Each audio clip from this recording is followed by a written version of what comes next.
here for some nice, fun times. How are you guys doing today?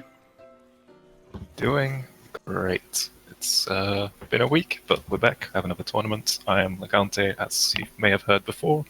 And we also have LOL Steamroller, who's going to be joining us for some post-game analysis.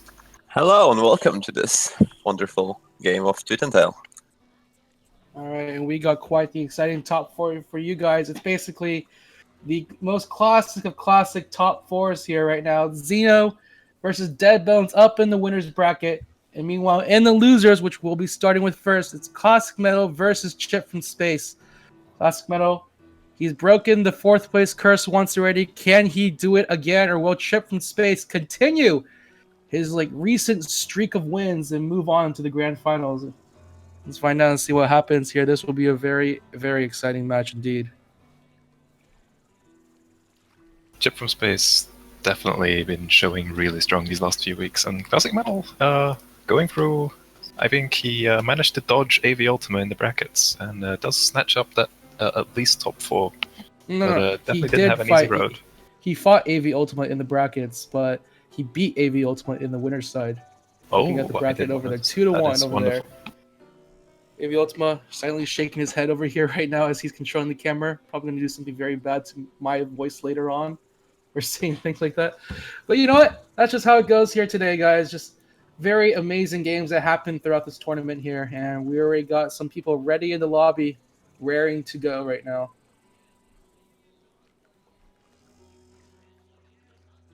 All right, not sure if we are switched over to the lobby quite, or if we're waiting for something. I'm not really 100% sure right now.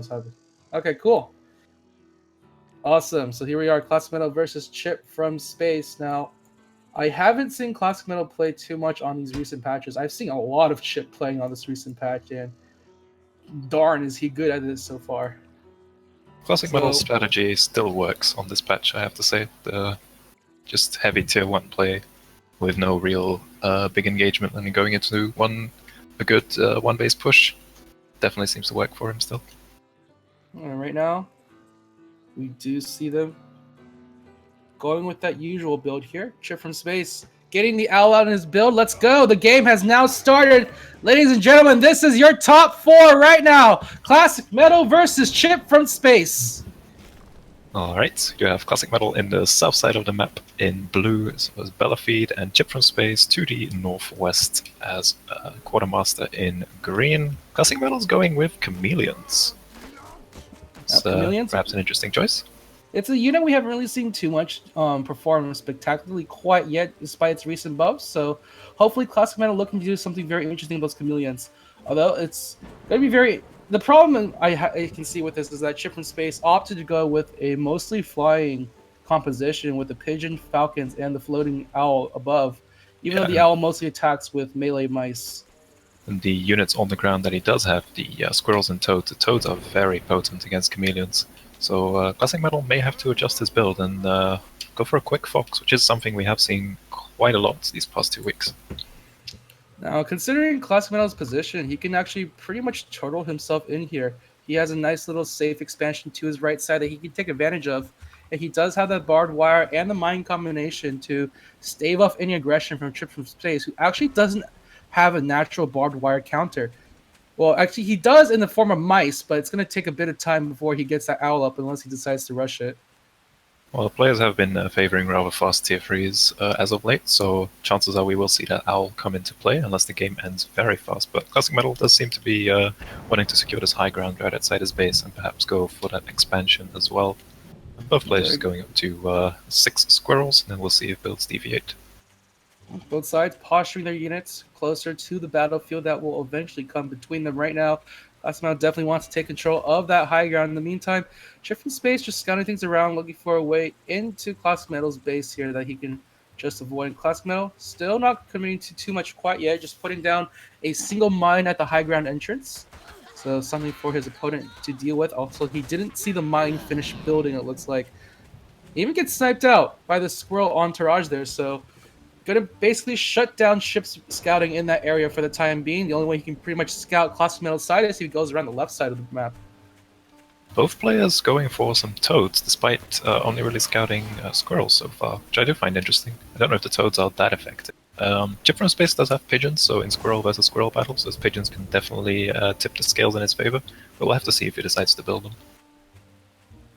In the meantime, both sides just content with farming up their own units at the moment right now, both of them at the full 8 farm count already. And Classic Metal continuing to build his giant squirrel ball as Chip from Space does the same, although he is favoring a little bit more toads in his composition, 9 toads, compared to Classic Metal's paltry 3 toads. Yeah, I don't know if these toads are going to be all that effective. Classic Metal's saving up quite a bit of food here, so he may be looking to go for a fox, trying to hide the warren somewhere. As far as he can behind his base, there it is. No possible way for Chip from Space to scout this one out, unless he goes for the extreme ring around the rosy here. And Classic Metal taking that expansion to the bottom, just ensuring that he has coverage of this high ground area, just prevent Chip from getting Chip, any information going whatsoever. to scouts for a potential tier 3, but it's on the high ground, so he will not spot it. Really nice play from Classic Metal there. So we have about a minute until the fox comes out, and now Chip from Space is going to start his own tier 3. Alright, now my question is, how will Classic Metal actually utilize the fox in this case? Most of Chip's buildings and farms are on the high ground right now, and Fox doesn't have the best vision without any flying units, so... Yes, Classic Metal will have to pick his angle. He can go slightly to the east of Chip's base and start poking from there, so there is some way to run around, but Chip can definitely sit on his high ground. Speaking of tier 3s, here we have an owl now building from Chip from Space. He recognizes possible danger from what Classic Metal is doing right now, and just getting that early owl out, making sure he has a strong fighting force in the form of the mice.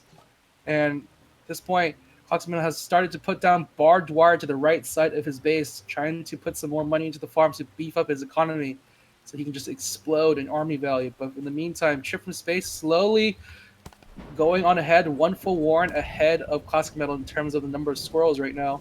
Classic Metal's fox is done, so this is where he needs to start doing something. There's still some time on that owl, so he has a chance to do some damage here. Right, but he will need some vision up on that hill. It seems to be just taking a defensive position for now. I don't know if this is going to be the right play. In space, putting down several little machine gun nests on the edge of the high ground there to make sure that he has some nice little coverage there. Also gives some extra vision as well. Classic Metal being very, very careful with this fox.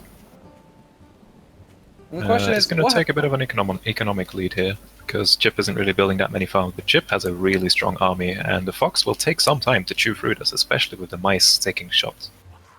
It's going to be all about those mines, just trying to trick Chip from Space into running over those mines. But Chip, playing very conservatively right now, he has not quite gathered his army for a full-on assault yet, waiting for money of his own, it looks like. Actually, now he's going to bring his units down. He's headed his way towards the high ground. He does see all Classic Metal's units on the field. He does bring his units up there, and the mines do go off right there. The Owls in the front lines trying to take all those shots, and now the Toads are pouring in. There are too many Toads for Classic Metal to handle, and they just destroy his squirrels. Chip taking a pretty big lead there. Only a single fox left. I think only one squirrel died from Chip's army there. All toads all the time. Combination of mice and toads. The mice tanking some shots so the toads could come in and explode. Definitely working for Chip. I was going to mention it, but then the fight happened. So a really interesting unit composition. Now he's looking for a different angle, but there may be too much barbed wire to deal with to go for it quickly.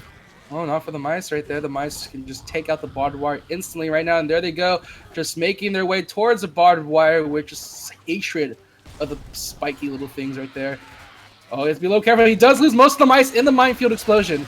So not enough mice for the time being. You have to wait for a few more seconds. And now here we go. More explosions now coming down. Although Classic Metal positions units a little bit better this time away from the side. So only a few of his units actually get taken out. And now the mice are now finally down. The owl is killed. The bomb explodes. And the mice are trying to go everywhere as fast as they can. And they're actually taking out a good number of Classic Metal's units. But he does have the reinforcements to defend this high ground. So it does hold for the time being. The important thing is that Chip lost his owl, and it's going to take. He's forced to sell the warren because he can't reinforce his army fast enough. And now Classic Metal has this fox that he can use to start poking away at units. Has to be careful though, taking a lot of damage there, knowing that he doesn't have any pigeons to heal it. Yep, the nice little wind-up time for the fox to get the shots down is just enough for the toads to make their way in. Now here we go. Once again, Classic Metal trying to stream his way forward, but again, the toads are doing so much damage to Classic Metal's main army, and now the fox is in trouble. Classic Metal has to get his fox away from the battlefield, and now this time it's Chip who is going to hold. Nice little machine gun nest on the high ground as well to make sure it gets a little hard for Classic Metal to make his way into the base. Now both sides looking to take things a little bit more slowly. Definitely buying Chip a lot of time to replenish it, and Chip has almost twice the squirrel numbers here. Both players going for fairly high toad numbers as well. Classic Metal could sell some of his barbed wire for some extra income, but taking another base is going to be quite tricky. Right now Chip streaming his way down to the bottom of the field right now. He does see Classic Metal's units. He's going to try to approach with the Toads first right now. Toads versus Toads at the moment, blowing each other up. And now only Squirrels are left on the battlefield, but they're too many from Chip's side. Classic Metal has to be very careful. He's losing some reinforcement Squirrels on the left side of the map here. Although, actually, they're taking out the back line of Chip's army here. And now Chip, he has no more Squirrels left on the field right now. The Fox takes out the final one, and Chip has to run away. He had some Toads coming in for the reinforcements, but they're a little bit too slow. Now Classico chasing after Chip, trying to get a few hits off the army right there. I think that was a misplay from Chip. If he could just stood and fought, the Fox was out alone on 15 HP. That's not too many squirrel shots. So I think he could have killed the Fox there, but instead decided to retreat. Right now, Chip has not felt comfortable enough to transition to anything else right now. He had to sell the Owl Warren earlier. Only has Squirrels and Toads. Could this be the time for Classico to think about going to Chameleons now? Both players have to be very careful with how they spend their food, though. These second bases are going to mine out sooner rather than later. Chip's base is going to take a little longer because he got the farms a bit later than Classic Metal. Classic Metal does have access to a third, but getting farms on that is going to be... He has to do it really slowly and carefully. A very strange game indeed. It feels like we're playing a scarcity game here, but there's just plenty of farm for both sides to take. Chip and Classic Metal getting their third expansions, although Classic Metal will be on the uptake first, putting down 5 farms immediately onto that third expansion, while Chip from Space hasn't gotten his mill quite built yet. This is going to give Classic Metal a few more minutes here. Just get something set up, putting down some more mines in the middle of the field here. I really wish Classic Metal would be a bit more active with his Fox, because he's just sitting in a defensive position trying to get some mines up. But these farms, when they're done for Chip, are in a pretty exposed position. He doesn't want to accidentally run uphill and suddenly see a giant army of frogs facing down the Fox. So just playing this one a little bit safely, a little carefully here, just making sure that his Fox doesn't run into any trouble, because this is his big major unit right now. Has an army of Squirrels and Toads just chaperoning it around the map right now, making sure it's safe. Anytime Chip from Space, now just committed to the turtling defense here, putting down some more machine gun nests that he knows the Fox cannot shoot at all. So it is. I think Classic Metal was spending too much time here on the defense, just perhaps playing a bit too safe. He's put a lot of money into the farms right now, and already his second expansion is starting to die out. Only 3 farms left on it. So he's just focusing really hard, getting his food back up. In the meantime, Chip doing the same thing. Both sides, it looks like we may have a bit of a reset in terms of economy here, as both sides are just looking to play this one a little bit slowly. Chip going for another Owl 10 minutes and 30 seconds into the game. Classic Metal is going to go for this attack, but I don't know if that's a good idea right now. Right now he's trying to take out the machine gun nest, but Chip's army is coming in from the backside, and they actually are targeting the Fox. The Fox needs to run to the front lines of the battle in order to escape Chip's little flank here. And actually, the Fox only on 6 HP right now. Chip is trying to take it out. It's gone. The pigs actually snipe it out. The squirrels too. And now Classico has nothing in for his army right now. His Fox is just supply blocked, as is every single other unit on the field. Classico hurriedly trying to get his units up on the field, but right now it's a little hard to. At the very least, he does have barbed wire, so the squirrels have to walk through the barbed wire to do some damage. Toad Explosion is doing some collateral damage, but he is going to hold for the time being. He's not selling up the Warren. Chip from Space, however, also supply blocked from his own tier 3, so we're not going to see his Owl come out anytime soon. In the meantime, Chip from Space, all he can really do is just chip away at Classic Metal's units that poke their heads out from behind the barbed wire. And once again, both sides just running away, licking their wounds here. And this probably a good turn of events for Classic Metal in the long run, because Chip is going to have to replace those farms. He lost 4 of them in total, which is probably not really food he can afford to spend right now, as this Owl is still delayed. Classic Metal does sell his Fox, so it is going to be just squirrels and toads, but I think Classic Metal has the advantage with the barbed wire, if he can get more of it up and secure. If he can secure this last mill with landmines, I think Chip will eventually just starve out. 27 squirrels on their way. 21 currently on the field right now. He's actually approaching Chip's base from the south side. Chip has his toads out in the front line, trying to take out as many as they can. There they go. Explosions going off, taking out half the squirrel army right now. It's going to be 8 versus 3 squirrels. It's not enough for Chip. Chip loses a lot of his army here. He has nothing on the field to actually defend from Classic Metal's 12 squirrels. He has some reinforcements streaming in one by one, but all Classic Metal's going to do, he's just going to go after farms instead. Doesn't care about the Warrens or the armies at all. He wants to starve out Chip from space. He knows he's in a good position in terms of food, and Chip has not pressured his farm at all. And just squirrels of Classic Metal, all clad in blue, just streaming their way in towards the green base, taking out farms one after the other. All of Classic Metal squirrels are on 2 HP though, so he will lose most of them. So now it's Chip with a slight bleed in numbers, and Chip has an owl now, so this barbed wire is vulnerable. Classic Metal gonna retreat for the time being. He's done some nice economic damage to Chip, but Chip does have that beefy owl on the field, and now mice are pouring onto the battlefield from its gaping jaw. Now, Classic Metal will have to make sure his toads explode on the mice. He also has the farm to he's slowly reinforcing his army back up thanks to the 8 farms he currently has on the field. But the mice, they're proving to be a bit of a problem right now. He has to spend a lot of time fighting them off here. And Chip from Space is going to use this to just reset his own economy, just trying to rebuild the farms he lost. He needs that money in order to sustain his army. At the very least, he has the owls, so he has continued supply. But it looks like Classic Metal does not want him to give him that chance. He's going to go on in right now, trying to take as many as he can. Also, almost all the squirrels are gone. The owl has popped as well, and the mice are streaming in. They're being taken out immediately as well by the squirrels from Classic Metal's side. And now Classic Metal is free to take out this mill. Mill already passed that half HP point, and it's gone. Chip from Space in starvation mode right now. He has 60 seconds to find a way to salvage this, but it doesn't look like he'll have the time, as Classic Metal is just continuing to march him down, taking out Warren after Warren. And no matter how many reinforcements Chip can get, they're not enough to stave off this aggression. And Classic Metal doing such a nice job here, holding off against Chip's aggression throughout this entire round. Both sides taking trades, but it's going to be Classic Metal taking the first game of this one, as Chip from Space looks like he's just trying to find his way around. That's it. That's the GG. And Classic Metal will claim game number 1. That was a pretty long one. 14 minutes for a first game. That's not something we see too often. But nicely, colossal defensive play from Classic Metal. The Fox just didn't do much in terms of what we usually see it do, but I think it worked this game.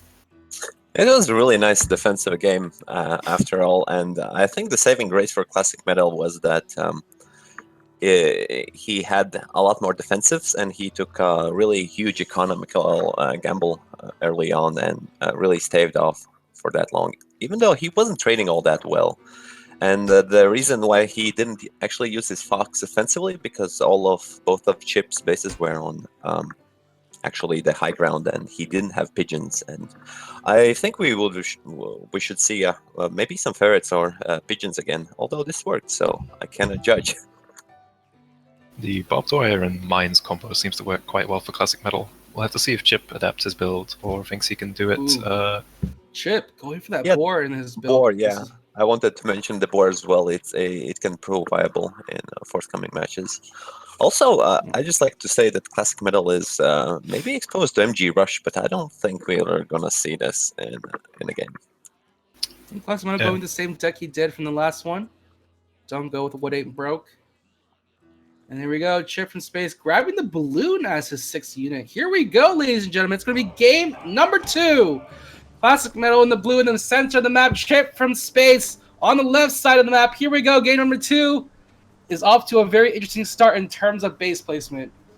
Yeah, Chip from Space is not in a very good position on this map. His one expansion is directly toward Classic Metal, and there is a road between these two bases, so probably looking at a one-base game from Chip, unless he can do something funky. Boar Rush, maybe? There are no moles, unfortunately. I'm expecting to see a one-base. Oh, yes, there's going to be a one-base boar rush. Well, not rush, but early boar. Probably what we'll see here. And if Classic Metal has a lot of squirrels, then I think that's going to be quite effective. All right. Well, in any case, both sides just taking this one a little bit slowly. Classic Metal not actually going for anything aggressive right now.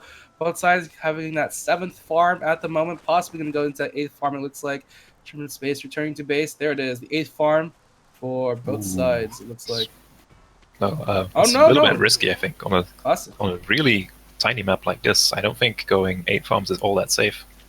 Ooh, Clusterman are going to go for the 7 farm Warren here. He's going to get his squirrels out very early. Oh, 6 farm. Okay, here we go. The 6 farm jukes here. Yeah, Classic with Metal Chip looking to end going this for one 8 early. farm Warren and placing his Warren out in front, I think Classic Metal has a pretty good shot at this because he does have this road to speed up his reinforcements as well.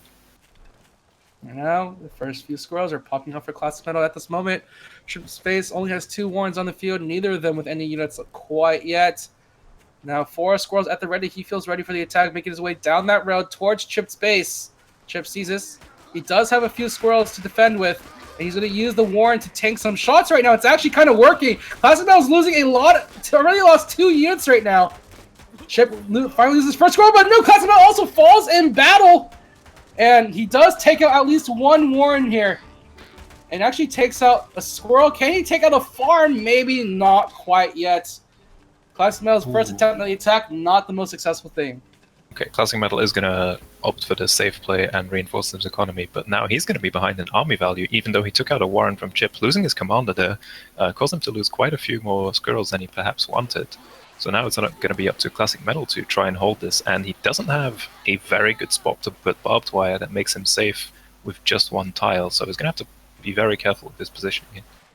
Looks like Chip from space. He's going to try to overwhelm Classic Metal's numbers at the moment, 9-6 right now. And here he goes, just taking out Classic Metal squirrels 1 by 1. There's not enough numbers of the takeout Chip. We might not even have to see the board in action. Chip is doing such a fantastic job with the squirrels right now. He's going to retreat for the time being, already taking out his army and a Warren as well. Classic Metal's positioning, sitting in the river like that, I don't know if that was the play he wanted to make, because he, with Chip tanking his Warrens earlier, he was able to take a favorable trade, and now it was Classic Metal couldn't do the same. He's trying to get this mine up, but Chip is just going to go again. Oh, the Toad Explosion does a good enough damage to the squirrels, and once again, Classic Metal is left without an army. He has a few numbers on the other side of the river, but they're also being taken out as well, and Chip is just overwhelming Classic Metal at this point. GG called. 1-1 right now, ladies and gentlemen. A quick game number 2 will be the end of that. Classic Metal unable to hold an advantage right there. Unable to kill that Warren fast enough also. I don't think you can kill Chip early. I've tried it several times, and it just doesn't work. Chip really knows how to use his Warrens for tanking, and you can even see the Classic Metal taking some damage from it, which means the squirrels weren't shooting the squirrels, right? So even with that advantage, it still went Chip's way. Yeah, definitely the Warren and army positioning was just perfect from Chip there. Only losing 1 Warren, but then Classic Metal felt like he had to get the economy again, and he could just swing it around. So Chip from space evening it up 1-1 now, heading into our 3rd game right away. All right, Chip from space going with almost the same build. It looks like we're going to see what his 6th unit is going to be. Classic Metal sticking with the same build. It looks like we're going to see a salty run back here. It's going to be game number 3 between these two. 1-1 right now. Let's see who's going to be the first to break this tie. It's Classic Metal in the blue, in the north side of the map. Chip from space in the south side. Or I guess southwest. This looks like a map we could have had in the map draft tournament, actually. There are some... It's pretty interesting. A lot of water for Classic Metal to have to deal with. Yeah, both players do have a good amount of building space, despite there being a lot of water, and enough options to expand. The nice thing, though, that there is some road in between their bases, so there is a pathway for their units to take that is, relatively straightforward. It's just going to be up to Chip from space. If he plays for an expansion, he will have to secure several angles towards it, so that may be something Classic Metal can exploit, whereas Classic Metal has a rather easier time to get up a second base. And if we see a repeat of the first game, well, we may get to see some extra bases. So I've been watching Chip from space play on the streams a couple of times in the PWG streams, and a question just keeps popping into my head is like, how do you what is Chip's weakness here usually? Because he's good at the early game. He knows how his timing's well to get the army up. Like, what exactly does Classic Metal need to do against Chip? Well, if you look at the first game, what he did was play defensively and get Chip to basically run into mines. Maybe that is a play here. I would ask Deadbones, because he did beat Chip 3-0 in their series, but maybe we'll see that match later, who knows, depending on how these games go. But yeah, Chip's definitely been having a great, strong showing, and doesn't seem to be too susceptible to early game shenanigans as perhaps most more or less newer players might be. He's definitely grown in that regard. Well, in the meantime, both sides just shorting up their squirrel count right now, 9-9. Classic opting to put down those toads first, while Chip from Space goes for the squirrels instead. Classic Yeah, going these for the explosive damage there. toads in pure squirrel versus squirrel matchup are interesting because if they can tank some damage, I guess, and then if they do get to blow up, they can swing the battle hugely in your favor. I mean, like, But all you it need does is seem a like little bit risky. you just need to lead the squirrel shots towards a different target, and after that, the toads can just come in for free and get their explosions off pretty safely. Well, I think if we looked at that last game, Chip from Spaces, he had 3 toads, which ended up taking a lot of fire, and then even one of them got to explode on Classic Metal Squirrels, and then Chip just had way higher squirrel numbers to actually take out, to threaten Classic Metal's Warrens. And it looks like Classic Metal's actually going to go for a push in. He's going for that early expansion taking. Right there, right in front of Chip's nose right there. Chip definitely does not want this to be taken. Frogs coming out first. Now there are no frogs on the field, but Chip has too many squirrels for Classic Metal to deal with. He has to go on the retreat right now as Classic Metal running back to his own base, hoping that his reinforcements come in time, but Chip looking to be on the aggressive here. He's starting to mow down Classic Metal's units one by one. Decent Warren tanking there from Classic Metal. He probably took the mill to take some fire, but he positioned his units in front of it, so it just ended up being, well, he lost 2 food in building that, so it wasn't a huge deal there. But losing the fight was definitely not something Classic Metal wanted to do there. Yeah. What was really nice that Chip did was making sure his toads went out first, just to intercept Classic Metal's own toads.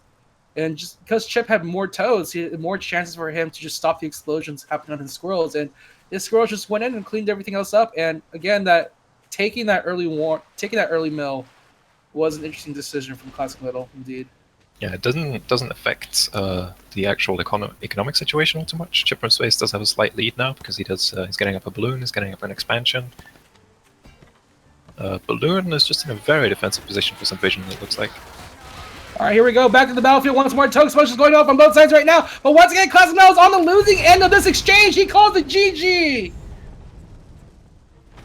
Well, losing one fight for Classic Metal and then unable to get his army numbers up again. And that's going to be 2-1 for There is a magic number. It's called 6 for the toads. 3 doesn't work. The 6 is what works. And since it's like, it provides a better value because 3 toads never actually get to connect in fear, like in reality. Well, you may think you may have some toads. You actually need 6 toads in order to secure some nice AoE damage. And if you have them streaming before that and the squirrels come after, it's just perfect. And you can clearly see that with even numbers, the 6 toads did much better there.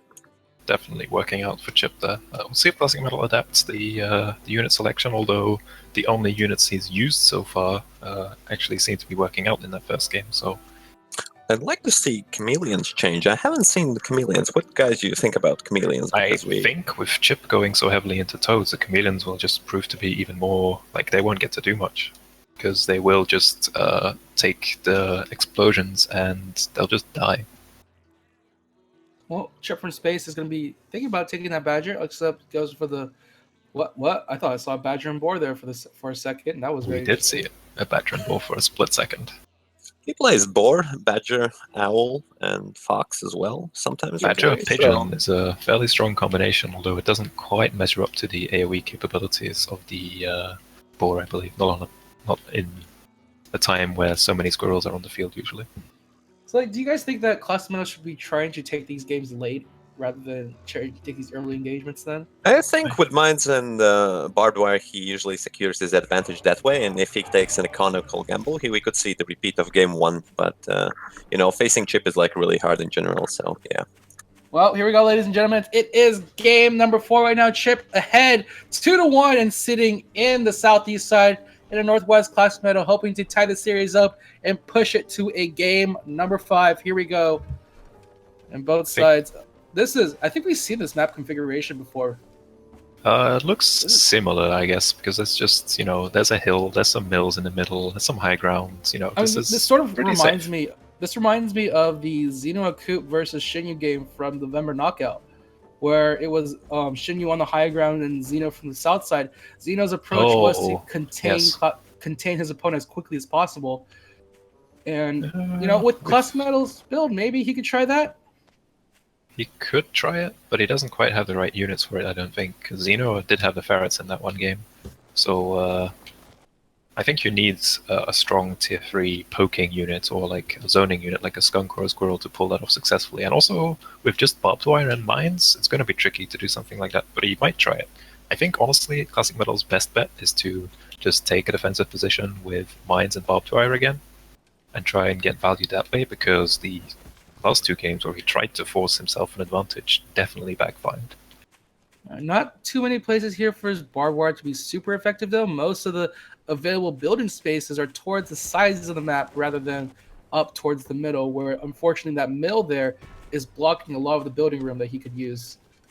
Yeah, he might take that mill early to expand his territory a bit and not get too many farms on it. Getting some very aggressive war and positioning here already, so that might be his game plan. Now this is a unit we haven't actually seen Chip play yet, is the Falcon.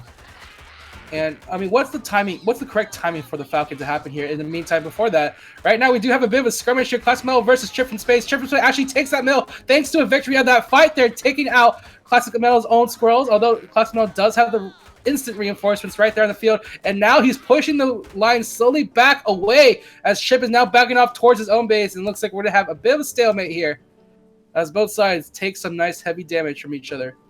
That's what we call a skirmish. About the Falcons, yes. As long as there is no fox on the field, the Falcons will do great. If there is a fox, the Falcons may as well not be there, I think.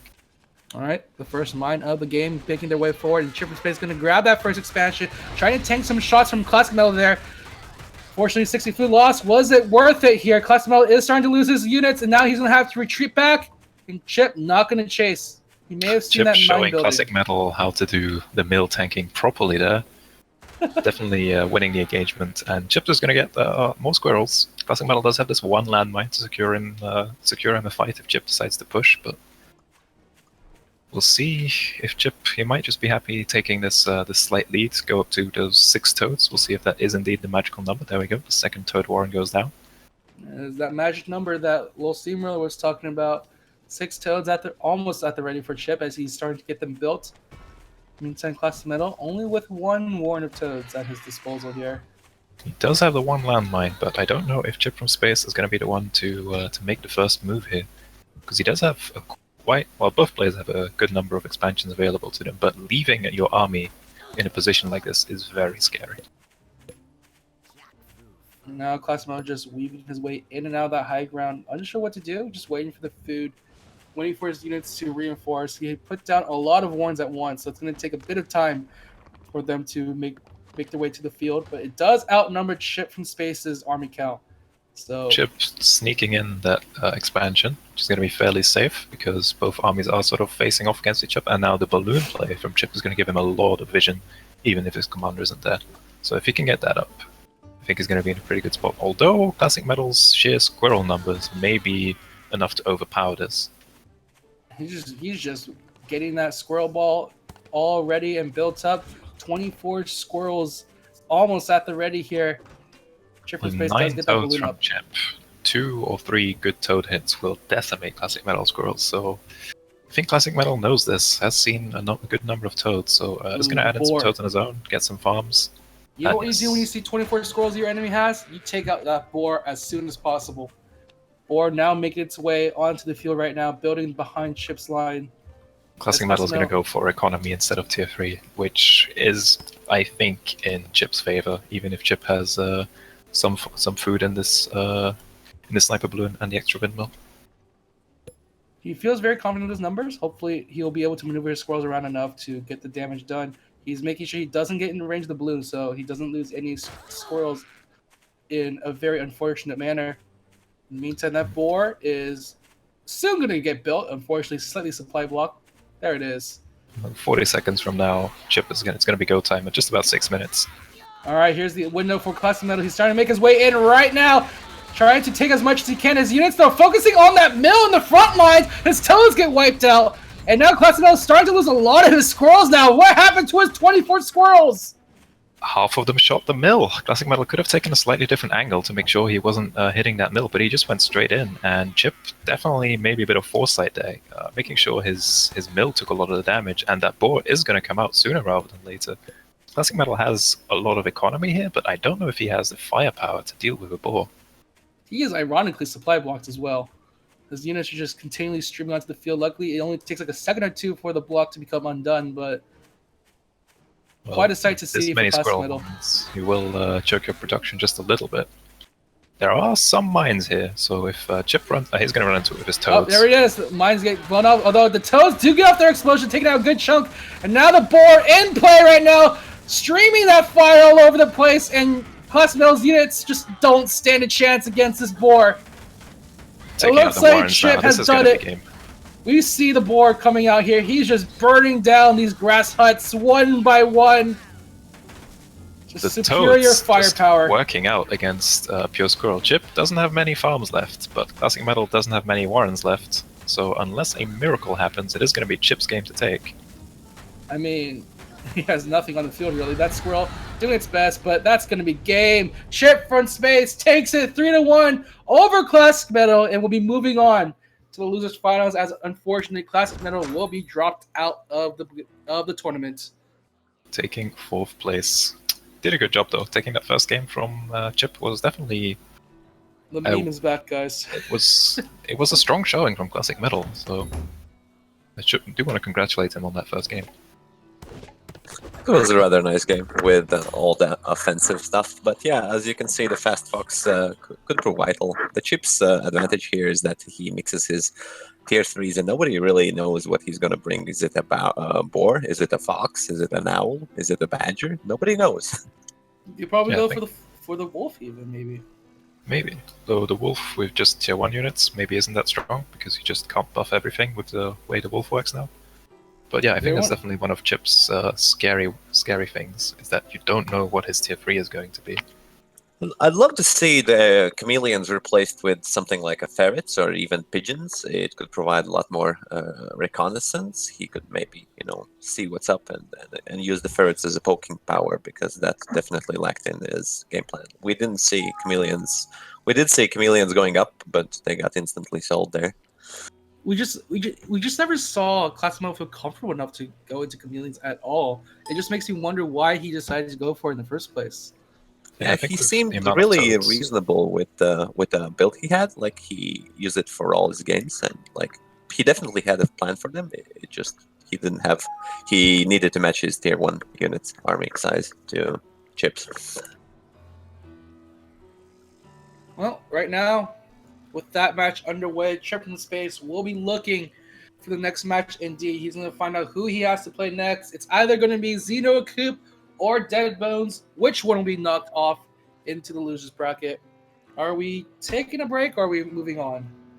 We'll move on with this match and take a break. Moving on. All right, here we go. Xeno Coop versus Dead Bones. Those two players already underway into the lobby right now. We go. Xeno Coop already getting his units picked. No tier 3s at all from his side. He's going straight for the tier 1, tier 2s. And Deadbone's going for ferrets here. I think Deadbones will couple it off with the fox here. It should, I think. Maybe not versus Xeno, I think. I feel like if you go ferrets, you want some form of flying vision. I'm interested in Deadbones taking mines. I haven't seen him utilize mines very much, to be honest, I think. All right, here we are. Dead Mines already at the ready for us. Going to be a treat for this match indeed. He's going to be taking the Owl as his 6th unit. Here we go, guys. This is the winners finals in the winners bracket. The loser will be dropping into the loser side to be facing off against Chip from space, while the winner moves on into the grand finals. Here we go. Game number 1. Xeno Coop to the north, Dead Bones to the southwest. On a very large map compared to the ones we saw in the previous games, in the previous series. This is quite a change up. Right now. Very flat map, although there's like this little like canyon in between the map, in between their positions here. Yeah, there's opportunities to use high ground, but there's also the opportunity to just ignore it completely if either player wants to. The expansions are pretty far away for Xeno. He has one, which he can sort of defend, and Deadbones definitely has the pickup ability here, with one very safe one all the way in the back in the west corner. I'm curious to see how that middle mill is going to be used. Will either side use it for mill tanking, or is someone just going to outright try to take it for economy gains?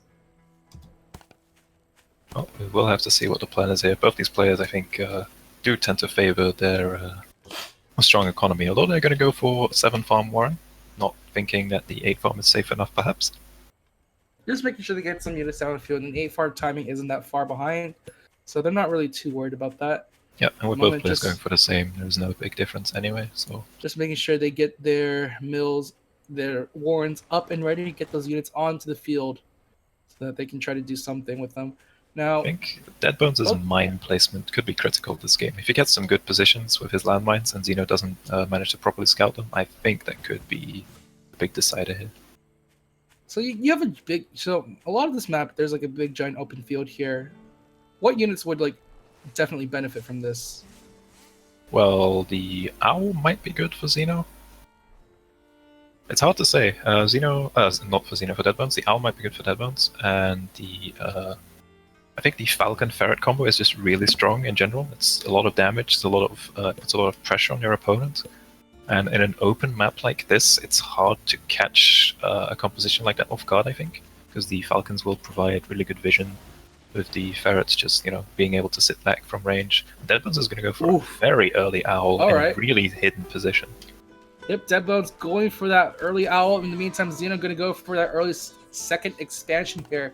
Economy versus units. Who's going to win out in the end? Deadbones looking to close this one out with a very fast tier 3, and now buffing up his army with some more tier 1 squirrels. And Xeno, he's putting a lot of money into the farms right now. 5 farms immediately placed. Deadbones does know about it, so he will know that he has an edge. He's going to have an edge in army value. Xeno knows about 2 of these mines, and he's kind of the 3rd one, I believe. Can he find it? Is there something on this high ground? Xeno! Oh, he passes by the high ground! He doesn't go up to look for anything on there. Now the Owl Warren is fully built. He does see Deadbones take an expansion, and the Owl is going to be supply blocked for a few seconds. There it is. Now going to be start building right now. Deadbones selling some mines to make sure the Owl goes up. Xeno has to know that something is up. He sells off the expansion too.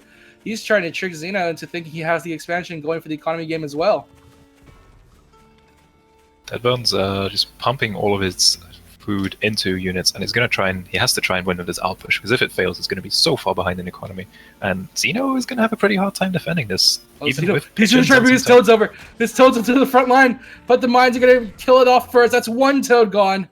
He knows there's another mine here somewhere, so he's just trying to pop these mines. Nothing quite yet. Oh no, his squirrels! Oh, that's going to be a bit of damage to them. Lucky he does have pigeons to heal the mine damage. Only loses 1 squirrel there, so the mine's not really working out for Deadbones, despite what I said earlier. But the Owl is up, so it looks like Deadbones is ready to make his play. Alright, he's just streaming his way around the middle of the map here, getting onto the high ground, just making sure he can do a little bit of a wraparound here. Xeno has units not close enough. Pigeon Vision. Oh, he does the Pigeon Vision is there to provide some help, and now both sides running into each other at this moment here. Deadbones trying to position the Owl in front to tank some attacks, but he's losing too many units right now. The mice do finally get on the field there. And Toad Explosion's going off, and Deadbones, the mice are coming out fast enough for him to do some major damage. 2 of them go off for the warrants, 2 of them go off for the mill. Deadbones has somehow split his army apart, but it's working out in his favor for a little bit. He's trying to take out this mill. He just needs a few more hits, but Xeno is there with the backup to fend off Deadbones. He doesn't have the Owl anymore, and now he has no more units on the field.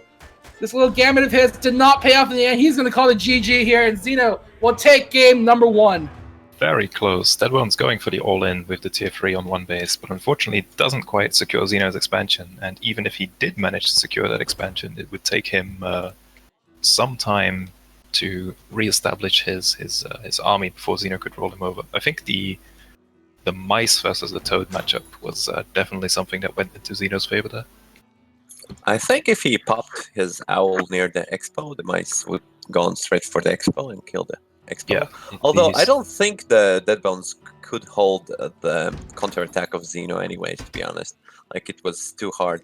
And Deadbones, maybe if he's going back to the base until his Owl War, maybe he has a chance of surviving. And because he didn't have mines on a backup. He didn't Woohoo! have, We got the board on the couldn't- field, ladies and gentlemen.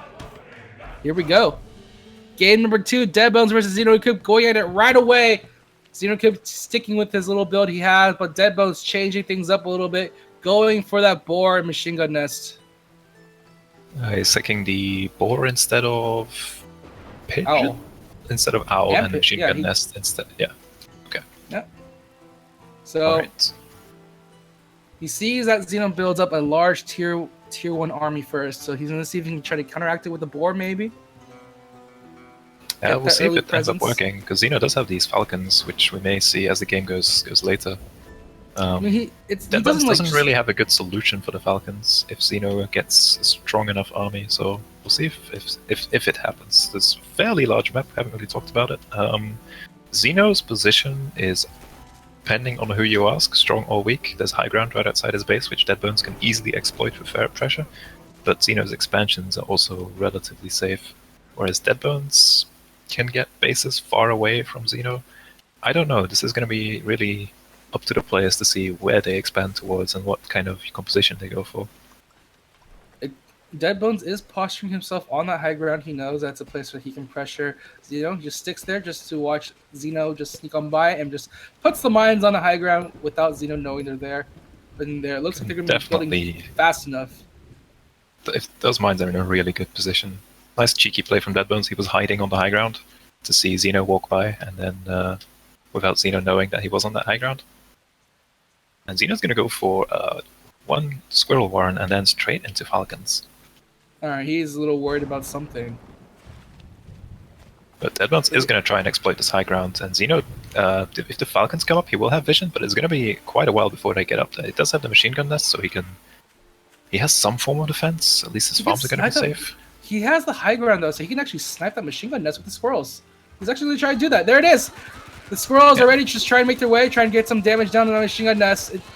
Xeno finally does give it view, and he actually doesn't kill off the machine gun nest. It's on a sliver of HP. The mines do go off, however, perfectly onto Xeno's units, and now Deadbones will finally be able to go back and take it out. The Falcon so now in Deadbones play. has to control this properly. If Deadbones can get enough squirrels, he can definitely push through this. But Xeno's, if he can keep his Falcon alive, it will do so much damage.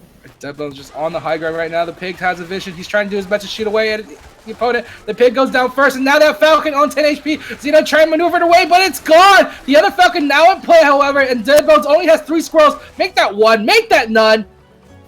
Okay. He holds, but he Xeno loses a loses farm. a farm. Xeno has lost the machine gun nest. Deadbones has more squirrels, but Xeno is going to have the second Falcon up. I think Xeno has stabilized despite losing a farm, so Deadbones is going to be slightly ahead in the economy, but Deadbones... Okay, he does sell that one Warren, so it doesn't look like he wants to keep going. Oh, he's trying to push. He has the high ground now. And now he's taking his way. The squirrels are just doing nothing. They have no vision at all whatsoever. And they Very just take nice. a good chunk of the army out. And Deadbones, gotta stay awake, buddy. Xeno's taking out all of your units right now. And Xeno just pouring his way forward. This is looking like to be a 2-0 right now. Deadbones retreating back to the high ground of his base. Very nicely played from Xeno. Deadbones was going to go that base further away, and he just wasn't quite there. His units were sitting right outside the high ground. Xeno capitalizing on that, shooting at Deadbones' units without any return fire coming out. Xeno getting these pigeons is going to keep his Falcons alive even longer so they can put out even more damage. And on top of that, Xeno has more squirrels. So if these landmines don't blow up on a large amount of squirrels, Xeno is in a very comfortable position. The other thing about this is that because Deadbones knows his opponent has Falcons, he can't do anything. He can't build a ferret. He can't build a boar. He can only really build squirrels to stave off this Falcon. Right now, Xeno trying to attack from the low ground. The high ground vision for the Falcons doing a lot of damage to Deadbones. He loses his entire squirrel army right there. And now Xeno just going on the attack right now. Deadbones trying to tank some shots with the machine gun nest, but it's not fast enough. And now Xeno just attacking from the low ground with the Falcons right now. And it's doing so much damage to Deadbones. Deadbones trying to get some Warrens up on the back of the line, but he's losing a lot of farms at the same time. He's not getting enough reinforcement. Now Xeno just getting so many units on the field. That's game! 2-0 in favor of Xenocoop. Those early Falcons definitely saving Xeno there, giving him the vision he needed, and adding in a lot of DPS in these early fights. I think a point to be made is about that the Tooth and Tail is not a game of fast actions or how fast can you like press on your keyboard and how many actions you can make. It's a game of attention, and that clearly indicated that if you're going to make an expansion, that you're not there for your army. You can't do two things at the same time, and this is what the Tooth and Tail is about: splitting your attention, because attention is a valuable resource in this game. Yeah, I think that's definitely a good way to put it, because in Tooth and Tail you have food as a resource, but then commander time is what I call it, but you call it attention. We talk about the same thing. Is you have to manage. You only have so many things you can do with your commander in a given time. So it's definitely Deadbones maybe picking the wrong time to leave his army just outside the high ground. Maybe not thinking that Xeno thought he was strong enough to take the fight, but if he had like machine gun nest, it would be like a bit better, But yeah, it is what it is. Yep, and then the landmines couldn't quite do enough in the second half of the game. The early landmines from Deadbones were really well placed and definitely helped him take out a farm from Xeno. But then once the Falcons were established, it became another really point is that farm, losing that farm and keeping Falcon alive, the farm didn't matter at that thing. I think if you keep Falcons alive, they output so much damage. Even if the pigs can tank, you can kill this whole army. It's like Falcons just need a little bit of HP, and I've been experimenting with moles and falcons. Used to work really well back in the day, because moles are tanky units and the falcons provide a lot of damage. Well, here we go, guys. Good damage dealers. Game number 3, Deadbones has opted for the Fox instead. It looks like he's going to try to counter Xenocoop's Falcons. Will it be enough? Here we go. It's going to be game number 3, a match point for Xenocoop in the south side of the map. Meantime, Deadbones looking to get a point on the board to position himself in the northwest side. Do keep in mind that this is the winner brackets finals, so whoever loses this is not out of the tournament yet. They will be facing Chip from Space in the lower bracket finals. I mean, I'm pretty sure neither of these guys want to face off against Chip. Definitely. Well, Deadbones did take a convincing 3-0 against him, so maybe Deadbones is confident that he could take it if Xeno managed to pull this win out. But then Deadbones would have to face Xeno again. And Xeno is looking really strong, I have to say. Right now, Xeno just scouting on his enemy, making sure he's not doing anything funny right now. I mean, he's seeing what Deadbones is capable of in the past. Definitely felt these players have played so many matches. There's no way they don't know. No shenanigans though. No more rush. No Badger rush. Just normal farm timings coming up from both sides right now. Both of them with the 7 farm squirrel timings. And Xeno, looking at this map, actually, Xeno does not have a very easy time, I don't think. He has to stretch himself very thin in order to get access to any sort of economy at all.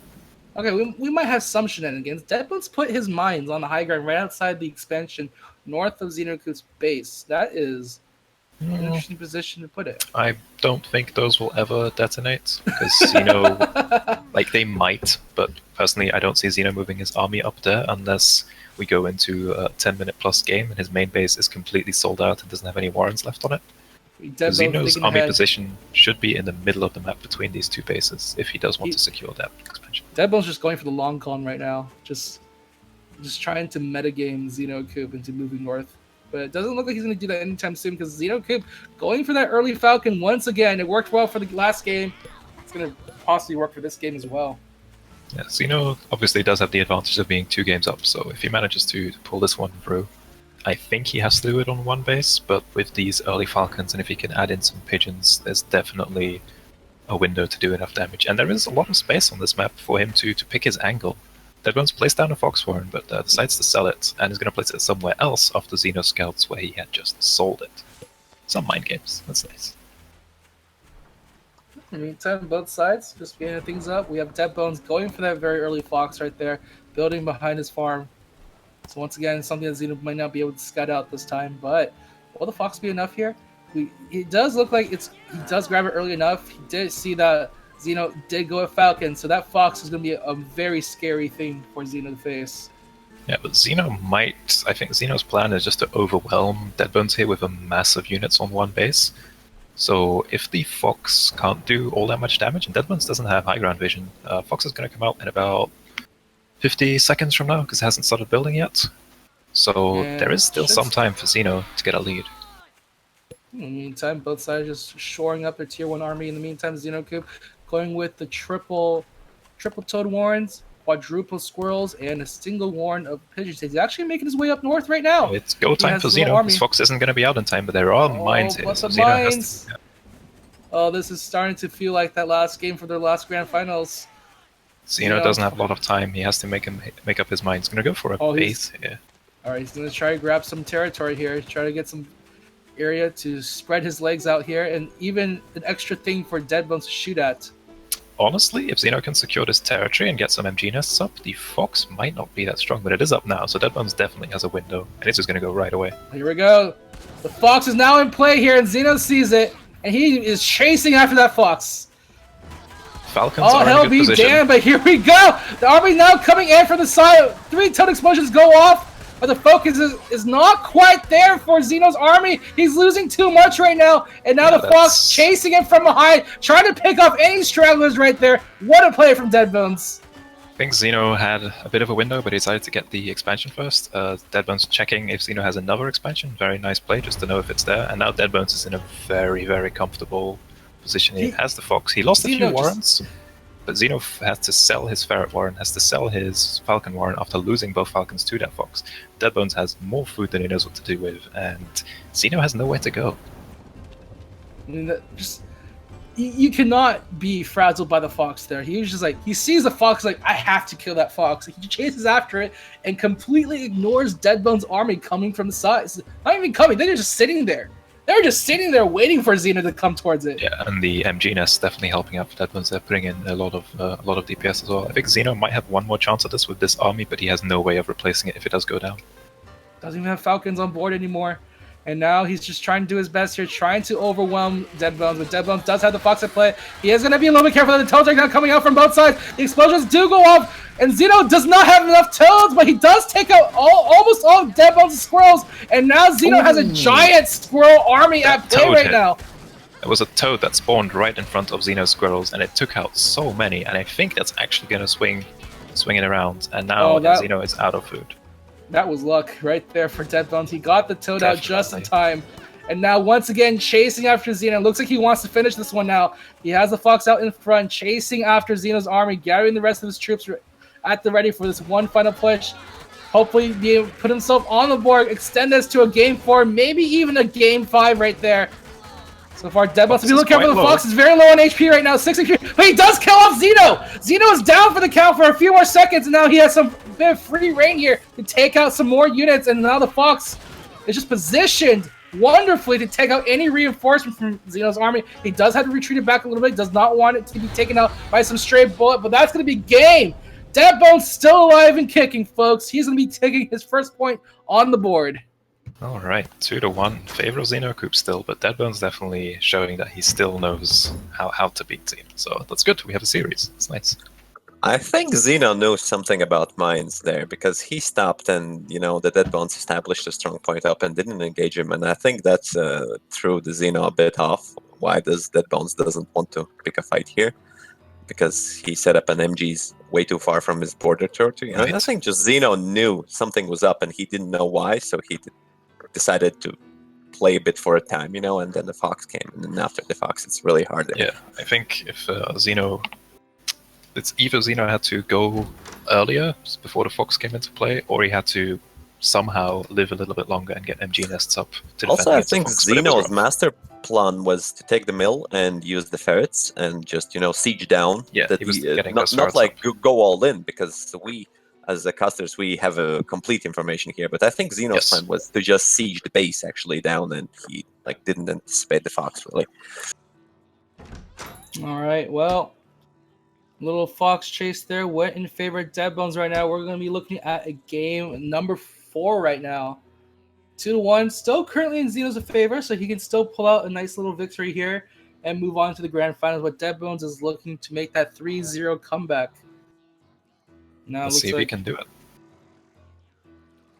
Can't wait for the next patch when we see some more tier 2s, hopefully. But in the meantime, Deadbones going to be sticking the same Deck Xeno Coop also as well. Here we go.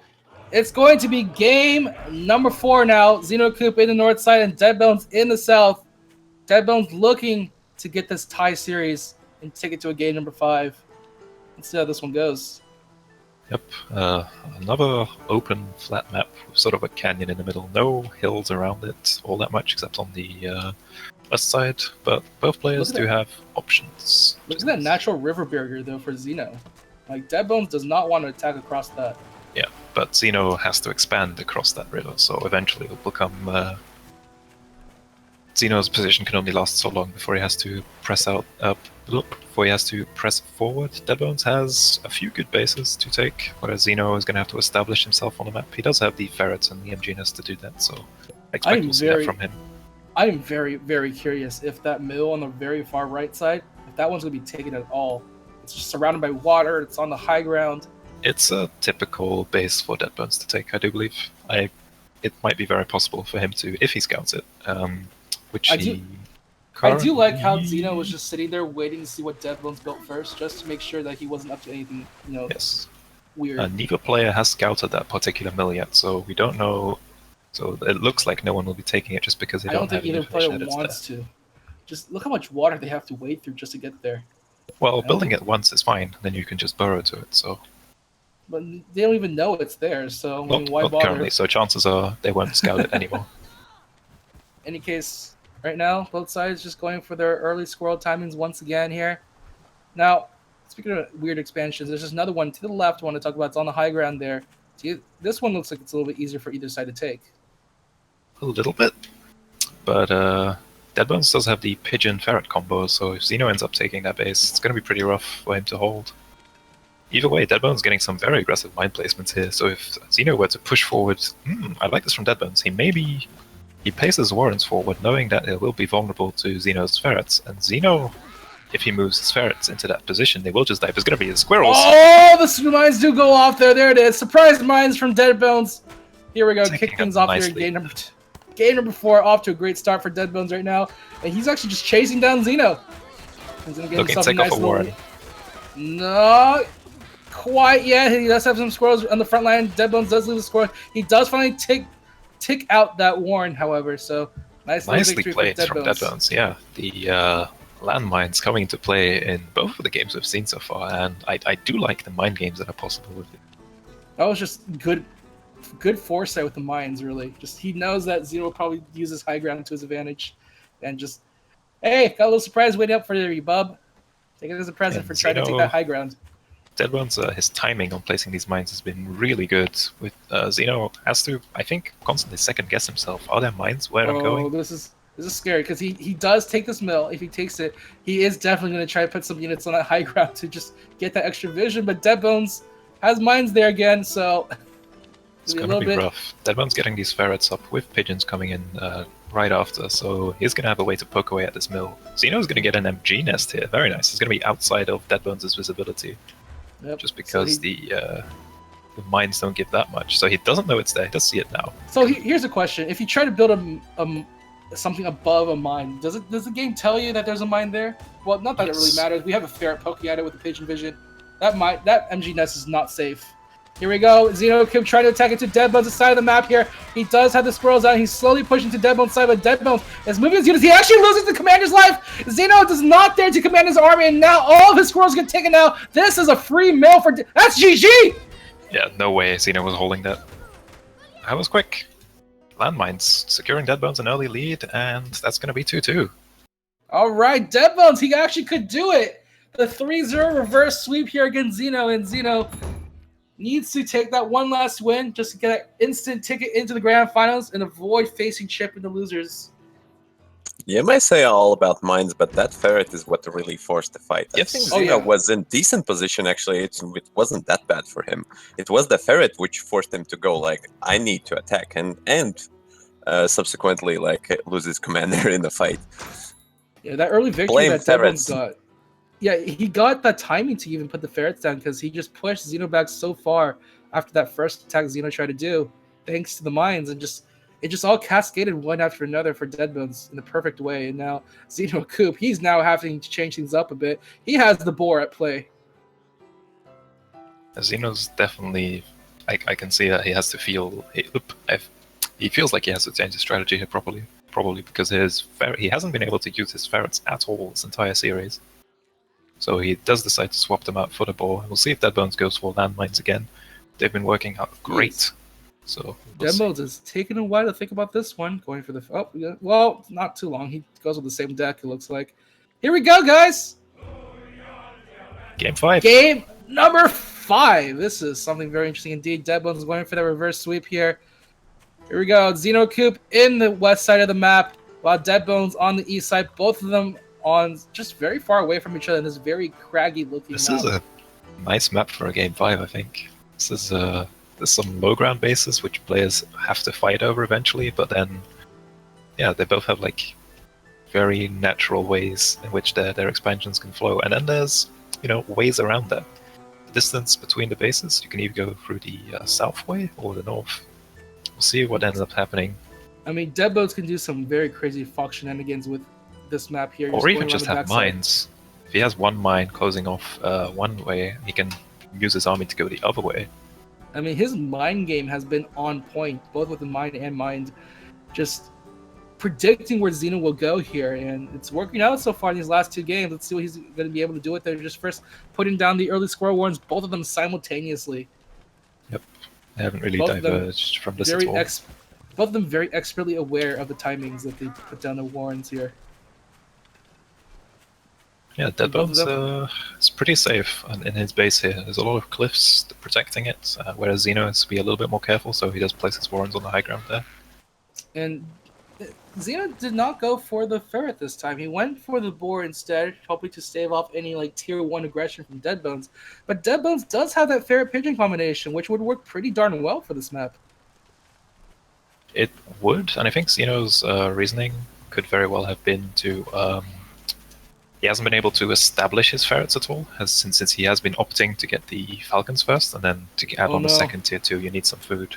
The mines in the middle once again. Xeno did scout them this time.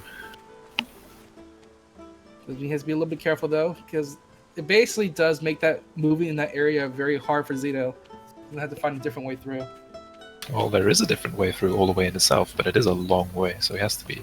I don't think Xeno will go for it, but it is a possibility. I mean, it's not so far away. You just circle around back behind the base instead. It looks like both sides taking their first expansions here, so both of them taking it nice and easy here. No early aggression from both sides. Either Xeno side, a little bit ahead on the timing. Does have a few more squirrels, but Deadbones is investing quite heavily into these mines. Okay, it does sell a few of them, but Xeno is going to pull ahead a little bit in economy, but Deadbones is probably just going to spam farms here to try and catch up. Okay, I can understand the first 2 mines Deadbones put down, but what's with the second 2 mines?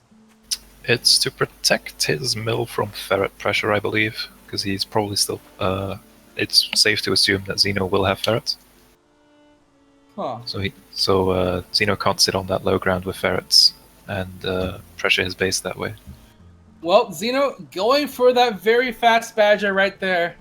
Only have 4 warrens and a badger. It's a boar, not a badger. Sorry, boar. Sorry. Why did I say Very badger? active. We had about 3 minutes. In any case, that's gonna be a very. It's gonna go for falcons as well. Ooh. Okay, so he only built 3 farms, so Deadbones is actually gonna be in taking the economy lead, despite what I said earlier. It's not like, but like when you have like 2 expansions farming out, it's not like the economy lead really matters that much, because because you still get a sizable army for both sides. So true. Xeno did sell off 1 tier 1 warren. I'm not sure if it was squirrels or toads or pigeons. the fox is now coming into play though for Deadbones. He's built it on the south side behind his map. Okay, so the fox is very good against a boar push, but Xeno has a very good lead in the timing of this. His boar is going to be out with about 30 seconds until the fox is coming into play. 20 seconds actually. 40. Well, not even then. Probably about, now it's about the 40-second timer for that fox. Xeno though. So there's definitely a window for Deadbones here, and Xeno is going to start popping some mines. Nicely played. Play some Minesweeper here. He says, expert in both Tooth and Tail and Minesweeper. Yeah, and then he's created himself. Xeno has created himself an angle for Tor attack here. He knows there's no mines on this low ground, so he can exploit this. The boar is out, and it's go time for Xeno. He also added in pigeons in the meantime, so to give his units that extra bit of longevity. And the fox still needs about 15 seconds before it comes into play. Oh, here we go. The mine. Oh, he's a little bit too close, but the mine doesn't matter. The board now coming out in the front of the lines. Here we go. The machine gun that's also taken out as a bonus there. And there we go. The fire now pouring out all over the field. The squirrels are all going to be taken out. The fox is now finally in play. The boar, it's almost dead. 28 HP left, but it is now behind a bunch of squirrels here. Oh, he's trying to target it. 8 HP left for that boar. Can he target that boar? There it is. It is gone from the battle. But so much damage has been done to Deadbones' side. His first base is destroyed. Deadbones losing almost all of his warrants. Only one squirrel warren left for him. It is going to go down as well. Now all Deadbones has is this fox, and Zeno is going to start chasing it down with these squirrels. Oh, he's just going around for a though. merry ride. Oh, into the mines! These mines are actually going to see some use right here, but the fox is gone! Deadbones has to go back to his expansion now. Luckily, he has some farm. He has 300 food in the bank right now to recover, but Zeno is on the warpath here. He smells victory. He wants to go straight into the grand finals right now. Deadbones trying to recover as quickly as possible. Getting his units down. His fox already starting to rebuild as Zeno's boar is going to have to be sold off. Looks like we have a reset here. Because Deadbones, because he did not have any warrants, he had a bunch of food stockpiled. So when his fox died, it immediately started rebuilding again. So now Zeno, if this push does enough damage, Zeno will definitely take it. But the fox is going to come out before Zeno can reach the warren. Oh, he wants to get rid of that fox right away. Deadbones is still deciding. Okay, he's going to run away with it. Run away, little fox! Run away! Oh, he's getting shot in the corner! Oh no! He went the wrong direction. No escape for the fox there. Zeno even bringing in his toads to kill that warren, not messing around. And now Deadbones, he still has 8 farms. He's just chasing after Deadbones out of spite there. Zeno playing this safe. All right, so Deadbones again. He has food to recover here, but man, in terms of tempo, he is so far behind Zeno. Zeno going to go for that 3rd expansion right now. Zeno playing careful with the mines here. He hasn't tapped out quite yet. He's looking for that one more play here. But Zeno, he's bringing his toads out first to make sure that no mines interrupt his army. He does lose his entire army of toads, though, so he's gonna escape for the time being. Zeno isn't that far ahead in economy that he can keep doing this, although he does have a 3rd base by now that he can start getting more farms on. And Deadbones is going to have to improvise when it comes to more bases. It does start another fox warren. Yep, he brings it way behind the base, into the water even. Luckily, there is a pathway for the fox to take through that cuts through the water mostly, but even then, that is so far away. He is feeling the pressure here. Okay, Deadbones. Okay, that base is actually fairly safe. Because it is surrounded by water and just spamming down some mines to make sure Zeno can't contest it easily. No, I am going to protect this. I'm going to turn mines this are a problem for Zeno. DMZ zone. No one can pass through here. Oh, he's trying to check from the low ground though. Here we go, taking out one of the machine gun nests, trying to take out as many warrants as possible. Zeno's kind of caught in a corner here. He is going to have to escape for the time being. And Deadbones still holds on. What a man. He is holding on, and now his chances of survival and winning this match are coming back up very slowly here. This is a game. Fox is going to come out in about 25 seconds from now. Xenocoop still has his like vast fortunes of wealth here, but his army count is going to be looking a little bit scary here with all the mines that Deadbones is now placing around. He has to be very aware of it, and Zeno is basically committed to using his toads to seek out those mines. It's more or less been working, but he's like he killed a warren and an MG nest on that last push, which is something of a win. But the fox is still going to come out. Then again, Zeno has the economy to lose 20 food every couple seconds. It won't bother him too much. He has like 2 more mills that he can take, so in terms of food, he's doing okay here. And Zeno does scout that base, which is very good, but he doesn't want to attack through that water. It's just going to be so awful with a fox firing at him. He kills off Xenocoop. Now he's going to use his fox, try to chip out as many as possible. Only gets 1 though, so 2. Zeno, we have 3rd. There we go. 3. Cat with me, chat. Cat with me. 4. Here he goes. He's going to be grabbing that mill. Yep. Okay, 4 days. Zeno can establish MG nests. Deadbones only has this 1 extra base to work with, and Zeno will have another one after this mill that's currently building. I mean, he can take Deadbones' old base if he really wants to. Well, it doesn't have too many farms left on it, so he could grab the mill just to go for a base. It's about making a statement, you know. True. In any case, right now, Deadbones once again poking his way in and out with that fox, trying to pick up as many as he can, and possibly chase him into once again. There is a mine there. Gotta be a little careful. There's also machine guns that's waiting for the mine does go off at the moment. And here they go. They do take out the machine gun nest, and now they're trying to put their way into the Warrens right now. Falcons the squirrels are being taken out ones by one. There's not enough units for Deadbones to take it away, and Xeno slowly marches his way through, cutting his way through all the squirrel Warrens right now. He only has a fox left on the field right now. He's trying his best to defend with his machine gun nest, and now he's dancing his fox around the mill, but he's losing some farm at the same time. In the meantime, his reinforcements do get rid of the mines coming from the island side. There's so many units here, but Deadbones, he has one more mill left to protect. And the fox has nowhere to run. This is the corner of the map. Oh, that fox is gonzos indeed, and Deadbones is gone. He is going to be dropping into the loser's bracket, and Xeno Coop will be waiting the winner in grand finals. That was a satisfying game 5, though. That was a good one. That was very nice indeed. Just the timing though, Xeno Coop just got that boar out really fast and decimated Deadbones' early army. And he did get the fox to kill off the boar, but by that time he already killed off the first base. I think what would be nice if that Xeno maybe sold his toads and got his falcons. I think he could end it a bit faster, even if like exploiting a time window that Bones didn't have fox, although it was risky enough. It's definitely Xeno keeping his cool in that game, taking out all of Deadbones' Warrens basically, and then just stabilizing, making sure he keeps his economy up. He had the map for it, and then even though there was a fox, he kept bleeding resources, but when you have that many farms over your opponent and you know they don't really have a way to keep going, then I think Xeno definitely played that the right way. All right. Well, right now we are going to go to a very short break here, just for us to just collect our nerves after that pretty darn interesting game number 5. The next match after this, it's going to be Chip from Space facing off against Deadbones. The winner of this will definitely be going into grand finals. Stay tuned, ladies and gentlemen. This is a match that you do not want to miss.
Ready?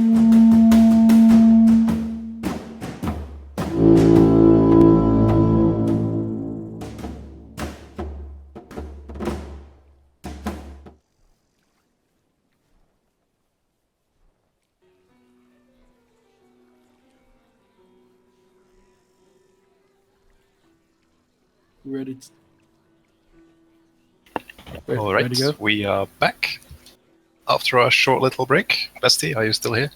I am here. I am ready for this one. Chip from Space versus Dead Bones. This is both of them have in their past matchups have 3-0'd each other. So both of them looking to see if they can even out that score.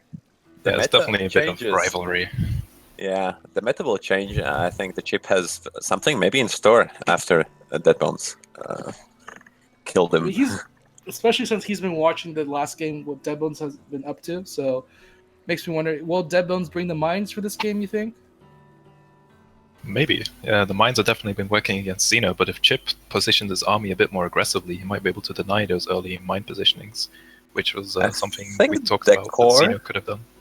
core Dead Bones build will be ferrets, fox, definitely, the regular combo of squirrels and toads, and the rest is up to unknown. Alright, well, let's tell our players that they can start and we'll get this game on their way. Yep, here we go, ladies and gentlemen. We are at the Lucius Finals here. The winner of this match will be moving on to Grand Finals to be facing Zeno Akup. Waiting for the winner of this match here right now. And Chip from Space already getting his loadout underway here. Triple tier 1s with the Falcon Boar. Possibly a structure for his final. Yes, it is. There is the machine gun nest. Alright, we'll see if Dead Bones' core units are in fact there are the ferrets. The Very nice mine prediction. coming back. Here we And go. the This is the fox. same deck he used against Zeno. Here we And go, mines as guys. well. Game number 1 in the Losers Finals here at Clash Comrades January campaign. Dead Bones versus Chip from Space. Here we go. Dead Bones will position himself on the low ground on the south side of the map, while Chip from Space in the north. Now, do you think Dead Bones will be rattled by the fact he's not playing Quartermaster? A little bit. Obviously, Dead Bones does believe that Quartermaster is indeed the best girl, so I think this is definitely a morale blow. Chip made sure he was very fast in the lobby to secure that Quartermaster, and even readying up in the lobby to make sure Dead Bones couldn't do that instead. So definitely securing the moral victory here. All right, so here we go. Dead Bones' position is a little bit awkward, I have to say. He's immediately on the low ground, right in front of a high ground area. Yeah, it's Wow. really short distance between these two bases on a rather cramped map, I would say. Lots of mills in between both of them, so plenty of chances for mill taking from either side here. It makes me wonder how Dead Bones is going to approach this map, especially with like how he basically needs to just secure this high ground.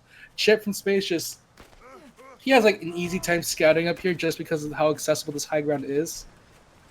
So not too much Dead Bones can hide until he gets a nice army size to stop Chip from exploring the backsides of the farm. We will see the different end build orders here, with Dead Bones opting to go 7 Farm Warren in all of his games against Xeno, and Chip going for 8 Farm Warren in all of his games against Classic Metal.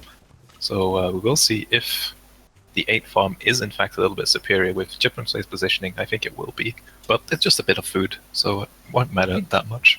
He also did get his second Warren down a little bit faster, and Dead Bones even has a third one on the way there with his Toad Warren. Earlier Toads than usual, but Dead Bones putting down some mines already. All right, just On trying that to think road. about where Chip will go. Puts it right on the road there.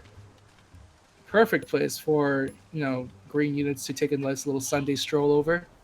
And also very strong to defend this high ground base that Dead Bones probably is going to be looking to take very, very soon. Chip's Also, expansion options are also quite good, actually. The thing is, also, if Chip tries to approach the high ground from the left side, those mines cover that direction as well. So, Dead Bones mine placement definitely on the mark. Just nicely in the middle between that middle Dead and Bones, the high ground. Dead Bones. Oh, Dead Bones. He's doing it. He's going for that early fox. That's a very early fox, and Chip will probably know that something is up. Trying to scout for Warrens back here. Only sees 3. And looks like, let's see how Chip responds. It's not too terrible for. Oh, now he has the Falcons out in place, so now this is actually kind of a little bit dicey for Chip. Yeah, the Falcons will come out a little bit earlier than the Fox, but then it's going to be up to Chip to make sure those Falcons don't just get sniped. And he still has to deal with these mines. I mean, he got rid of Deadbones, but now Deadbones knows that a tier 2 Warren is now starting to come out and play. What it is, he doesn't know quite yet. That was an interesting visual bug there. He disappeared in front of my eyes. Huh. Oh, Deadbones putting down that MG nest is going to delay his Fox a little bit. So Chip is Few more definitely going to have a seconds. window here. All right, Now the the first Fox Falcon. starts. Yep, the first Falcon now up for Chip from Ooh, space. Chip is In the going meantime- into another Falcon Warren though. This might be tricky unless he just sits on this high ground and creates a screen of tier 1, but with only one base, I don't know if he'll have enough food to keep production up. Well, right now, just posturing his units on the front of his farm and just moving it back slightly, just in case Deadbones goes for something tricky. But both sides, it looks like they are going to be going for a very careful game here. And these are the kind of games that we've seen Chip lose on previously against Classic Meta, like when they both decided to just play it very Definitely. Deadbones obviously not gonna. He doesn't feel pressured to do anything here. He can take this expansion whenever he wants to. He has 2 MG nests to sit behind, and he has his Fox now. So now it's playtime for Deadbones. Let's see what he can do with this. There's one there it is. Okay. He's roaming around with the pigeon and the fox right now. So now the fox has the good, nice high ground vision there. He's gonna have to put these pigeons in a nice position. Oh, and then how many just farms start will he poking take? away. How many will he take? Let's count. Oh, none actually. He's not even close enough. He only takes out a single tail. Hit the He's commander gonna try to get the rest of the luring army him now, into the going down there toads. into the minefield, right into the minefield. Chip loses a good number of squirrels. He's gonna retreat immediately. As Deadbones is now going to try to give chase, and Chip trying to double back here, trying to take as many as he can. The Toads actually take a lot of Deadbones' own squirrels, and now he only has the Fox in the front line, but the mines again! They're taking out the squirrels as Just be well! very careful with this Fox. Okay. And now the Fox doubling back this time, taking out the Falcons. Both sides just going Chip has to back manage and this forth very here. carefully. That Falcon is out of position. It just reaches the high ground in time. Oh, no pigeons for the vision there for Deadbones. So I would say that's not too bad for Chip, all things considered. The Fox hasn't done an incredible amount of damage. The mines are down currently. If Deadbones is going to start rebuilding them, Chip's got himself an expansion, but did doesn't have have any to sell off farms a Falcon Warren. So which, Falcons aren't that great against the Fox to begin with. Deadbones is going to scout Chip's base and knows he has no units on it. Ooh, he's trying to chase him down once again, but he still has some more mines, fresh mines, still on the field. This much open ground between the two players, it is really tricky to deal with this Fox right now. Once again, this Fox pressure coming from Deadbones is on point right now, forcing Chip out of position a lot of ways, although not into too many bad situations, just poking in and out at the tier 1s. Falcon's still pretty safe behind his farms there. Yeah, Chip is on a timer here. Ooh, he can't really get any farms. The ferret is out for Deadbones, however. 2 ferrets at the ready there to try to snipe out whatever Chip may be doing. And we are at the time. The first few farms are dead. And Chip only has 2 farms. 3. He had 3 farms. Now it's only 2. This is tricky. Chip doesn't win with this army. I don't think he gets another one. Whereas Deadbones, he has ferrets, he has squirrels, he has a fox, he has landmines. He can just sit on this base and wait for Chip to go make the move. Good news is that Chip does have toes, but he has to be very careful. The mines! He's right to the mines once again! Perfect detonation for Deadbones, and now he's just going to go all crazy. Chip trying to go for the mill tanking, but it's out of position.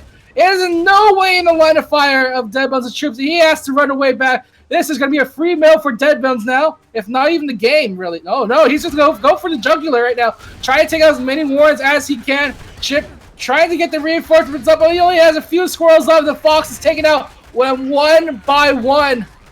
Nice control from Deadbones, just going for the game, and that's going to be Deadbones taking game 1 against Chip from space.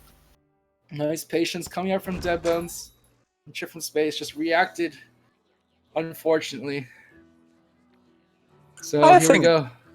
This is a really nice poke composition from Deadbones, which I really like very much because I used to play it in November with much success, although I switched it from lizards, and you had this nice mouse-dew combination with a couple of lizards, couple of pigeons, and a fox and mines as a retreat point.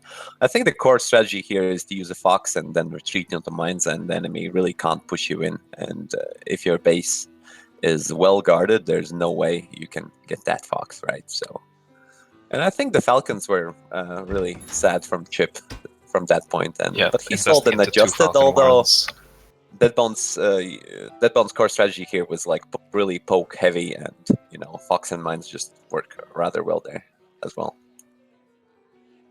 All right, here we go. Definitely having a place to retreat to with those mines gives you a lot of wiggle room for the fox. We used to see balloons to cover the fox's retreat, but now these mines are a lot cheaper and they're invisible, so your opponent doesn't always know whether they exist or not. So Deadbone's looking to be doing a similar thing again, not going for ferrets this time. The exact same loadout he had from the last game here, Chip. Think about Deadbones this did have one? ferrets in the last game, so I think he has toads instead of ferrets. He traded out the toads for the ferrets. No, toads were ferrets? Yes. Toads were ferrets, okay. Chip is taking some time to think here. Maybe wants to adjust his strategy just a little bit. Has to figure out how he wants to deal with this fox. There's a number of ways. He could go for the owl just to have a free meat shield, or he could go for an earlier push and try and just overwhelm Deadbones, or he could get the balloon. The balloon. His answer. Just it is a good answer. Get the better vision. Kill the fox if it tries to approach. But the question is, will Chip have the time to do it? I mean, if he goes, he definitely had the time in the last game, but he invested into 2 Falcon Warrens, which the Falcons aren't that good at killing a fox on an open map like the one it was. So, you know what kills a fox? 2 foxes. True. Will he go for that? He picked the boar for his tier 3, however, so he might not go for that option. I mean, he could go thinking for long and hard. Both players might be opting to skip tier 2 altogether here, where we saw Xeno skipping tier 3 in a bunch of games. Okay, Chip is going to go for some Falcons. Sticking with the Falcons. Here we go, ladies and gentlemen. Game number 2. Chip from Space versus Deadbones. Deadbones currently ahead 1-0 right now. As we get this one started underway, Deadbones to the left side and Chip from Space to the south. There's a lot of open space. Chip doesn't have easy access to an expansion, but it is all on high ground for the most part. So with a good balloon or 2, he could take a lot of territory control. This is like a maze of high ground here for Chip from Space. Yeah, he has to pick his positioning very carefully on the map like this, I think. Whereas Deadbones, he just has to worry about everything and he'll be fine. Although, I will say, if you take a closer look at the mini-map, there's actually a space in between the trees to the north of Chip from Space that he can actually maneuver through. Just ignore the high ground completely and just go through that way. It's definitely the shortest way between the 2 bases, but it is a little bit unsafe, depending on where Chip from Space decides to position his units. But we'll have to see. Still in the early game, players getting their warrens, getting their farms. No shenanigans here with the early game right now. Chip from Space just working his way through, although he is going to be a little bit late on the squirrel timing as Deadbones opted for the 7 farm timing. So Deadbones will have some units out on the field first. But as we saw in the last game, it didn't make a big difference. Yeah. Chip is going to get the second warren out a little bit faster, so in about 20 seconds from now, Chip will have more units. Deadbones sold off the second warren. I think he needs to allow his farm to build first. So, both sides with the second warren timings, it looks like Chip actually gets his second warren faster. So, once again, both sides pretty even up on their economy and army value right now.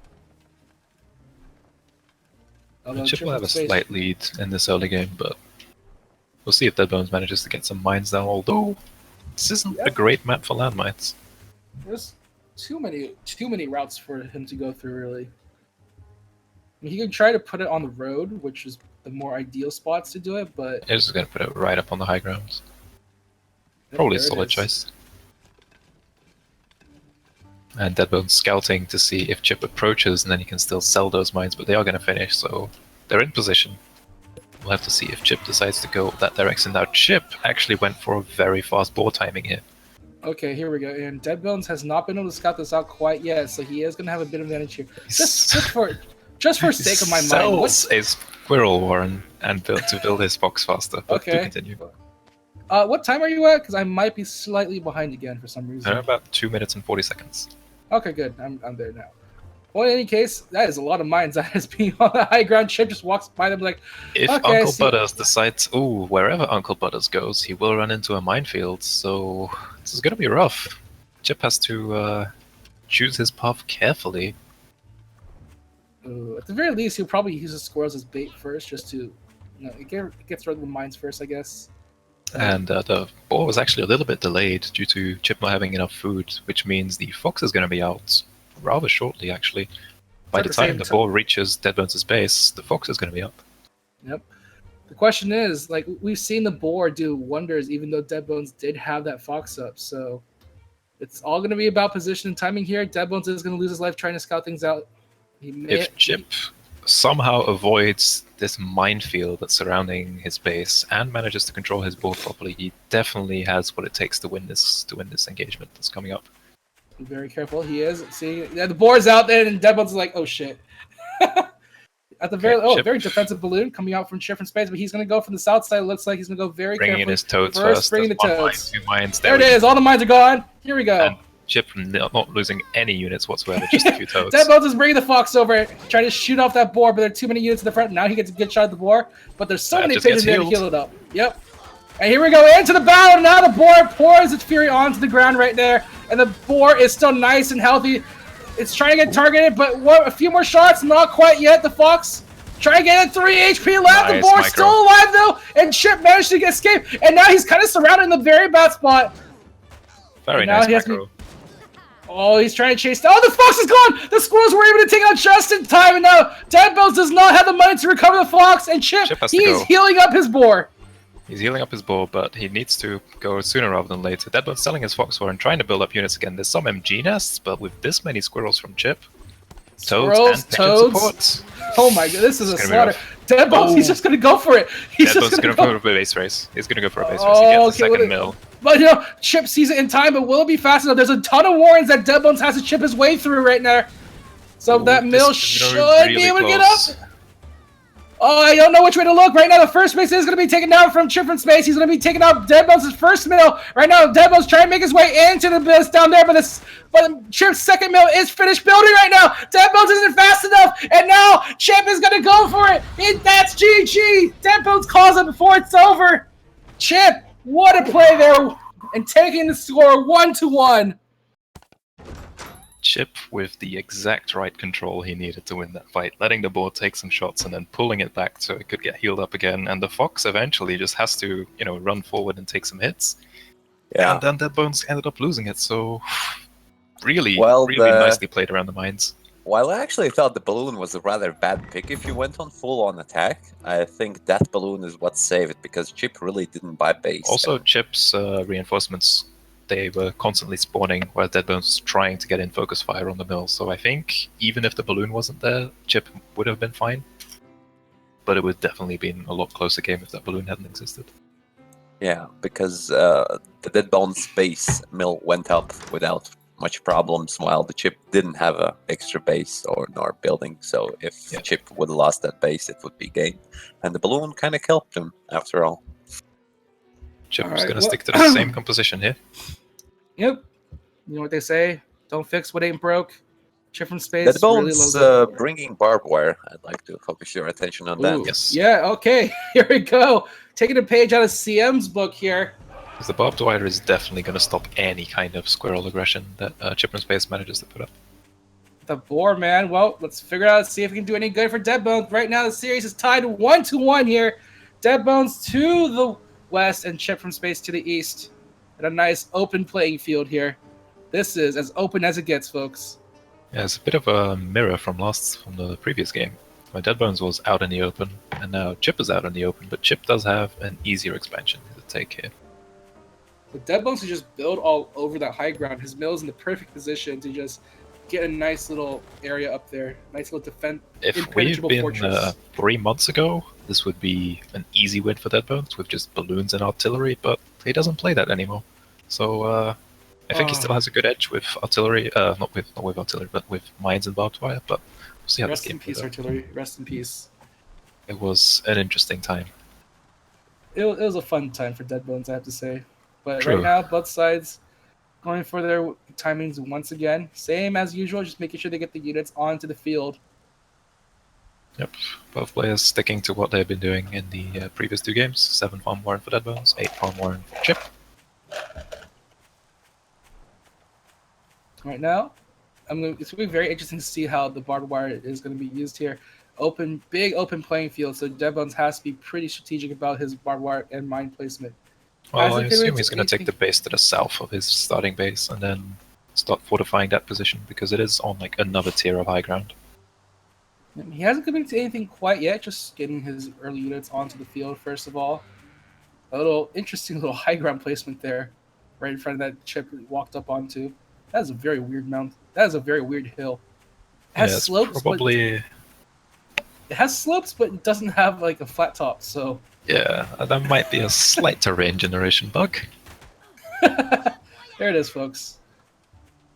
In the meantime, chip from space, again, both sides going to army. Actually, let's get the toads out first.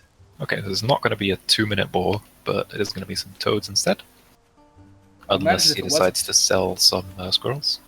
Imagine if it was a 2-minute war, though. Well, that's what we saw last game. And looks like it's going to be dead bones with the 2.5-minute fox. Yep, there it is. Although chip from space is... Oh, not going to scout it just yet. Can you find it? Yeah, there he goes. He finds it. All right. Chip. Cheeky little bugger. Going with the dance on the fox warren. Making sure it's the tier 3 probably. He's like, I see you building this right here, man. I see you. Right, so he knows he has to deal with something. Dead Bones immediately putting down a bunch of mines. Yeah, it's like, oh crap, he sees it. Now to just reinforce the hell out of this area. There is an angle for Chip, and I think he realizes it, because Dead Bones can't build mines on these farms. Oh! Nope. Oh, I like it. Chip realizes he can circumvent everything, but Dead Bones is going to scout it. He sees the toad, though! He sees the toad running around! Oh, but this farm is going to go down. There's no fox! No fox for Dead Bones! And now we're going to be forced into a fight right now. Dead Bones and Chip from Space. Chip from Space attacking from the south side. In the meantime, the mines are going to be exploded from the other side thanks to the reinforcements of toads. Oh, but Chip is going to lose a lot of things here. He's going to try to attack with the high ground. Well, he has a vision! He's giving his squirrels the vision! Now they're attacking from all sides now! And Dead Bones loses out the fight! This is a wonderful play from Chip, just reading this perfectly. Gosh! He found that one hole in Dead Bones' line! Oh, barbed wire doesn't matter anymore. Reinforcements from Chip do get taken out by the line of mines, so... Okay, Dead Bones stabilizes, but losing that Fox Warren, definitely not what he wanted to do there. That is a huge tempo loss for Dead Bones, and now Chip from Space. He has actually more army value than Dead Bones by 1 Warren now, and he's just going to go back for some more attacks. He's having his units almost at the ready. Dead Bones doesn't even have any other mines or barbed wire in the field. He has to save the money for reinforcements now. Both players are more or less... He's like, okay, screw that area. I'm going to put mines over here this time. Well, one tile of barbed wire could have solved his problem, but Dead Bones maybe not have realized that there was a way through that map there. Look, ladies and gentlemen, look what you have to do. Always look at that mini-map. Always look at the mini-map. I should repeat, Dead Bones couldn't have built barbed wire there because it wasn't in his territory. He only now gets that mill, true, so but it would have to be a landmine. You can put mines there at the very least. So. True. But maybe not expecting Chip to go through it. But now, yeah, Dead Bones is going to take... Chip has the board now. He has the time. He has the space. He has the food. Here comes Mr. Butter. On its way. And Chip actually is taking a 3rd expansion right now. Yeah, it looks like the board is going to be right on time. Dead Bones is going to take a small lead in economy with these farms going up. But Chip has the food to get some farms once Uncle Butters is on his way. And Dead Bones will not have a fox anytime soon. I'm just going back to when Chip was just dancing on top of that foxhorn as it was building. Like, he knew what he was going to do next. And just, it worked out so perfectly for Chip. Now, thing is here, Dead Bones has sort of stabilized himself, although we do see those first initial farms go dead for both sides. So they're probably going to take the time just to make sure they get their economy back up and running. And recover from the initial 5 minutes. Despite having this early boar, I don't know if he can push too well with it because of this obscene amount of defense that Dead Bones is laying down. There ever was trench warfare. This is a hill that Chip has to somehow assault. Unless he waits it out. He has 3 expansions to build farms on, so he could just sit back and just out-farm Dead Bones. Yes, but Chip's map is very exploitable for a fox, so he would have to invest in balloons as well. But Chip is going to look for another angle. He says, my gosh, he found it! Right? He did it again! And he's going to go for it. Dead Bones! You gotta look! Pay attention! Oh, but his rest of the units are going to the other side, so not quite the most successful thing. Yeah, I don't think that's going to be good enough because his toads exploded on a war and is having some trouble with his units. Yep, he's going to lose some squirrels to the barbed wire, but his boar now on the front lines, a little bit too far out on the front lines. Don't want to lose that boar too fast. Oh, being chased down. Ooh. Okay, that was a bit of a catch up. pathing issue by Chip, and now he's going to pay for it. He loses all his squirrels now, and That is Deadbones not what he wanted to do. holds. Oh, what happened is the board didn't have a place to stand, so it couldn't fire, so it had to move forward in order to fire. Oh, that is unfortunate. Okay, so now Well, Deadbones. Chip doesn't have pigeons, so this board is going to take forever to heal up. He's going to try his best to get his board into position, but maybe too far in the front. Oh, he's actually taking out a lot of squirrels. Like, he takes out about half the number there. But he has to be very careful as Deadbones is now pecking away at him. Chip doesn't really have the warrants to do this, and with no pigeons, this board is just not going to be able to heal up. Oh, he's trying best to keep so that close. board alive. He's trying his best. He's losing a lot of farm, though, and Deadbones is just continuing to apply the pressure here. Chip has to be very careful. Oh, he does lose that mill, and now he's actually in starvation mode. He's going to lose the board as well. Oh, what an error from Chip. That is, yeah, going for that very narrow pathway. The board just didn't have a position to fire from, so it had to run forward in order to actually attack. And despite a really strong showing from Chip taking out the Fox War, and he's still going to lose this game to Deadbones eventually, putting Deadbones ahead 2-1. That is like the worst thing that could happen to you. Just not like First time I've seen like Squirrel Ball chasing down the board down the field, like, come here, boy. We want to fight you like really bad. Come here. The Squirrel Ball was like what costed Chip that game. Like his own squirrels blocked the board from making his way forward. Oh, what a tragedy that was. Yeah, but what about Deadbone's scouting skills? Like, you can make mistake once, right? Twice?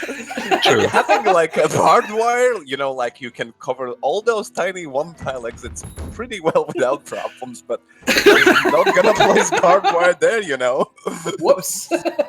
I mean, there's so much space out in front of you. Why wouldn't you use that over there? You mean, you know, we'll go for the side lane pushes, you know, other than Chip.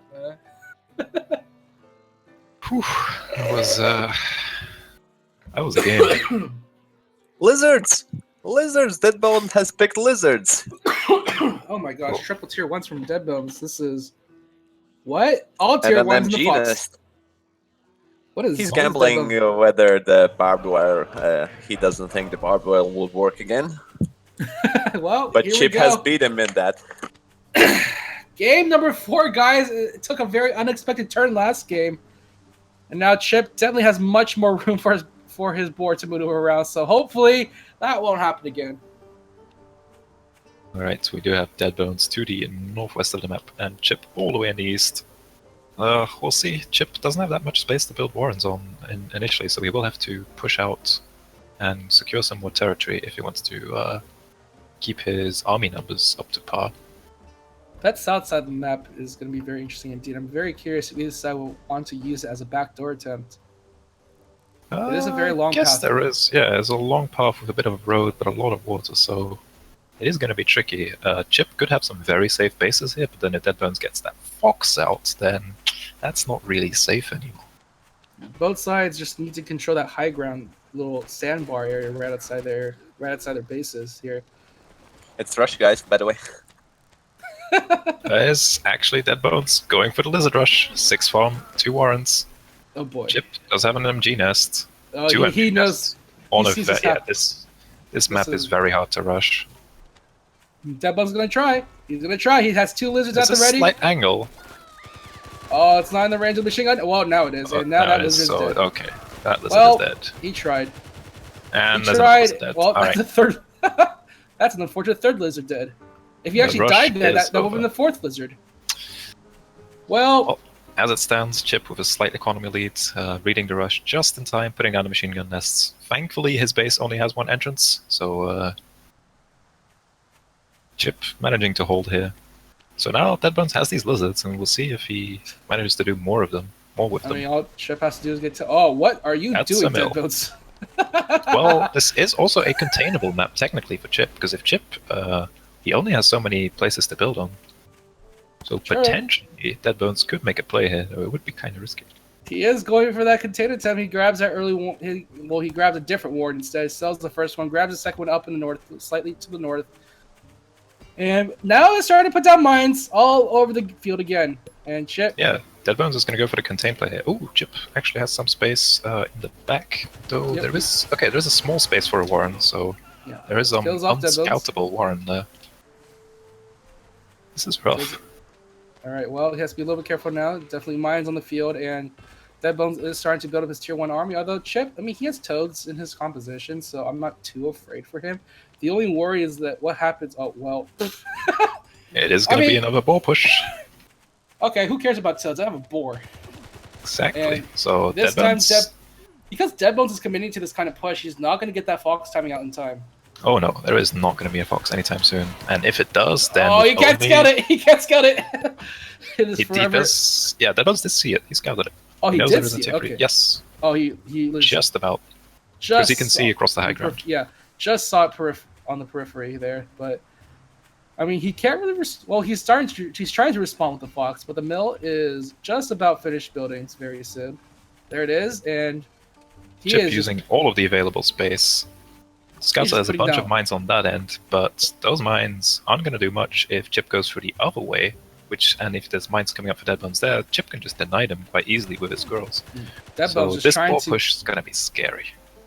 He is just trying to contain as much as possible. Deadbones. Honestly, I think these 6 landmines on the high ground might be a mistake for Deadbones. That's 120 food that he doesn't have in a different place. Chip probably wants to try and deny these mines. Does get one of them? Okay. Can't quite do it. He's trying to. There's still a way through, which is what's important here. The boar is going to finish here. Alright, the boar is up and about, ready to go. This is it for Chip. He has to break this. He's going to go put down some machine gun nests for defense, just in case things go badly here. But here they go. Bring out the toad to the high ground. Just want to get the high ground, apparently. Yeah. He wants to clear out the mines. Bring out his toad there to do the damage. Still quite a few mines. He's going to grab that mill also. So it's going to be a bit of mill taking possibilities for Chip. Oh, the fox is out already, though. Alright, has to be a little bit careful with this one. Cannot let his boar get sniped. Alright, there it is. Behind enemy lines now. And it's also on the high ground, so the machine gun nests aren't going to do diddly. Ooh. This is rough. Chip has to make up his mind what he wants to do now. Machine gun nests, they're okay, but Chip is going to lose some stuff here. Oh, machine gun nests is making things a little bit tough for Deadbones. Deadbones going to wrap his way around to the other side, though, trying to snipe his way through. But here comes the army of Chip from space trying to chase down this fox. Oh, this fox is getting chipped down little by little, though. It has to be a little bit careful. And now it's on the road, so now Deadbones has all this army up. Chip, this boar has to really do a good job here in order for this to work. Just biding their time, waiting for a good opportunity to attack. The toads are going to go in, though. The lizard taking out immediately. And now here we go, trying to ignore the fox. I'm going to try and get rid of all the tier 1s as much as possible. And it does do a pretty good job of taking out a good chunk of Deadbones' army. Although now he has to make sure he keeps this boar alive. Oh, one more shot! Oh, it's on 1 HP! Alright, Chip is probably he's still in a really bad spot here. This contained play from Deadbones, he only took this one farm early and added on a second one just now, but I think it's going to be good enough. Right now, Deadbones, he has plenty of room to go for expansions here, looking for any stray ones that Chip may have taken. Now, has to be very careful here. Trying to heal up his boar in time for the next fight, but it is going to take a little bit of time. Boar has a lot of HP to fill up. Now, Deadbones hasn't replaced his landmines, but he does have a lot of squirrels, lizards, and this fox. He has like no money, so if this fox dies, it's over for him. So both players are careful. Really low economy now. Deadbones does have the lead, and he can expand or can add on more farms. I mean, a play for Chip could be just to go south to try to get a thing, but Deadbones already positioning himself on that high ground there to prevent such a thing from happening. Now here we go. Could be in here for another fight. Deadbones posturing himself on the high ground once again, and Chip just trying to decide what he wants to do here. Well, it's going to have to be something with a boar. He has on one farm, so Starvation is going to tick in soon, and looks like it's here we go. The boar on the front lines here, trying to take some shots right now. Meanwhile, the lizard's coming in for the sidelines. The boar now taking some big damage here. Has to be very careful. One more shot for the fox. It's gone. The boar is gone for the field. Deadbones now making his way over to the high ground right now, trying to chip away those machine gun nets. In the meantime, the final farm almost being taken out. There it is. It's gone. That is game. The lizard flank from Deadbones surrounding that ball. He had positioned them at the top of the map, and Chip ran into that, and the Deadbones came from the top, and that's going to be Deadbones taking the series. What a series indeed, and Chip from Space going to be eating a loss there. 3-1 in favor of Deadbones, and Deadbones will be moving on to the grand finals. What I want to mention about this game, like really quickly, is that Chip had really huge advantage in the early game after killing all those lizards, the poor lizards which ran into MGs, but he didn't like really sell them and move on to counter-attack strategies. And actually, the Deadbones got even an echo, which means he put more money into eco. And I think the Chip had great chance to counter-attack early at the beginning and take the game there. Well, right now we do have, unfortunately, Chip from Space is going to have to drop from this tournament as Deadbones will be moving on. I mean, that game number 3, that was quite the match indeed. Just one unfortunate misplay from Chip, but multiple misplays from Deadbones. It was not a match I expected to go either way. No, it was the Fox came out so early, Chip scouted it, but then realizing that there was the narrow pathway to just go and deny the Warren was really just great play from Chip. But then unfortunately, not having a place to stand was kind of unfortunate. Deadbones had a pretty safe place to put his down Warren at his base, so he decided to be a little more sneaky rather than defensive with that Warren. And then he just didn't pay attention to any of the pathing on the map, so he just missed that one square of lane that he could have gone through. But in the end, that one square of lane actually costed the game for Chip. He moved his squirrels out too far in front, and he just blocked the road for the board. It's not something you really think about. It's not. You don't usually fight in a one-tile corridor. Remember, this game is in alpha things. Also, like from player, if you're playing against and you're trying to get your board doesn't shoot, you have to get reminded that the game is still in alpha state and some trouble could be expected. I don't think it's technically a bug. It's no, it isn't. It isn't. It's more of an issue that he was like, you don't think about unit placement, unit collision that much, because you have to understand like a unit takes like a corner of a square of a tile, so you don't think about that too much. But that's like one of those games where that sort of information would have been helpful, but Chip unfortunately did not know that. And usually you just rush your units through that narrow pathway because it's like a narrow pathway to a victory there, and he's trying to shoot away at some warrants, but he's like thinking about, why is my board not coming through this direction? Why is he going the other way? Yeah, there's definitely something odd there. Maybe thinking that it's something similar to the thing we see with Falcons sometimes, where they just, go and fly in. But I do want to talk about the last game as well, where Chip, he decides to build 4 MG nests, which I think, and some people in chat were mentioning this as well, the 4 MG nests, they didn't really do for him that much in the position they were in. I think Chip had a chance of saving that food and placing those MGs a bit more forward so he wouldn't lose farms he did to that Fox. I mean, it could be a pressure thing. I think it looked like Chip was a bit pressured. It was definitely not an easy position to make. It's a mental thing, like the whole standstill in the game.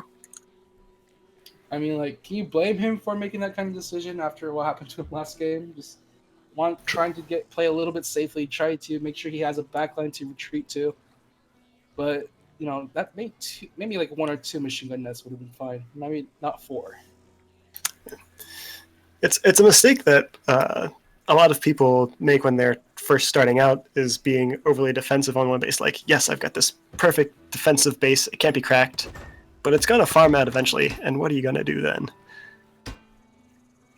Chip was on a clock in that game. Yes. Well, right now next clock starting. We are gonna have to look ahead though. Do we have AV Ultimate in this lobby? Yes. Okay. Right now, grand finals, ladies and gentlemen. This is the repeat, the salty run back of the November knockout. Deadbones versus Xeno Acoup. The forever battle. Run back of the winners finals here. We'll see if Deadbones can turn the odds in his favor this time. It's a run back. See some ferret that's really bad. Well, we might get that chance here. Both sides going with the ferrets and the mines on the side of Dead Bones. Once again, here we are, ladies and gentlemen. This is for all the marbles in the pack. This is the grand finals of the January campaign. Xeno Coop to the east side of the map, Dead Bones to the west. Alright, we have Xeno on a very comfortable high ground with a very comfortable expansion. Well, let's say 4 of them. And Dead Bones has this one expansion to take. So this is what pretty is good. Dead Bones supposed to do? Oh, what Dead Bones has the pigeons. So if he can get those pigeons out early, he can actually pressure any expansion grabbing from. Well, that's when the ferret dancing might come in. It depends on where Xeno wants to go with his expansions. He's not forced to take the one on the high ground right away, although it would secure him a lot of territory. And that is like a really good expansion. Just like it's on the second tier high ground. There's another lane below it that you can defend things with. It doesn't get much better than that. Well, this is a best of 7, so one game is just one game. You still need to win 3 more after that. Now, all right. Here's a little fun things happening right now. Dead Bones going for the early farm timing once again. Although it doesn't really matter. Both sides have their squirrels on the field right now, so they actually have very equal food timings, as you can see. Like already, both of them at 12 food exactly. So, yeah, pretty much a mirror of all of their matches. They've fine-tuned it so much against each other. Yeah, they stick to what they know best. Xeno's wards are a little bit exposed technically. If Dead Bones, he could go around and contest this with ferrets, but we'll see if that happens. I mean, they placed their second warning at the exact same time, so it's okay. Well, now they're going to place ferrets at the exact same time, clearly. Okay, no, Dead Bones is going to add some landmines. Oh, he broke it, the mines. Oh, Dead Bones, such a rebel. Ruined. Everything is ruined. So much hate. In the meantime, Xeno is actually going to go for the high ground expansion, so he wants that. It's a good expansion. Really. It's a really good expansion, yeah. And if he gets the farms in the back, then there's no real ferrets are going to take so long to kill this as long as both players are paying attention. Although at some point they will want to build units as well. And right now, Xeno just trying to find a way through the tree line, but nothing quite yet. So he's going to be forced into the water. Probably not the best position, and he's going to pay with his life. 1-0 for Dead Bones. Well. Yep, Xeno is just going to take those farms right away. And we have the early Fox, so he's going to try to pressure as quickly as he can with the Fox and Pigeon combo. So, not the Ferret Pigeon that we were expecting. Instead, it's going to be the Fox first. It's arguably better if you want to kill farms, because, we know pigs are secretly ninjas, but you can't dodge sniper bullets. Nope. But, Xeno is going to put down this MG nest here, which I think is going to be good enough until Dead Bones gets ferrets out. And since he's getting the Fox, those ferrets aren't going to come anytime soon. I mean, to be honest, the way that Xeno has put his farms, the Fox can just go from the south side and not really care about the machine gun nest. Yeah, I think Xeno's farm positioning could be a little bit better here, but they are already sort of paying for themselves, so even when this Fox comes out, I don't think it's a mistake for Xeno to get it. Is it going to get scouted? Let me see if we got nope, scouted. He hasn't seen it yet. Did not. Man, people just really hate water. It's like, I don't want to be anywhere near the water. Well, you can't burrow in it, so I kind of understand. It's sticky and wet, and it gets everywhere.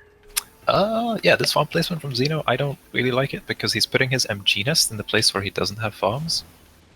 So, I don't know what he's thinking here. Dead Bones has the Fox, and he's gonna shoot some pigs in Xeno's main base.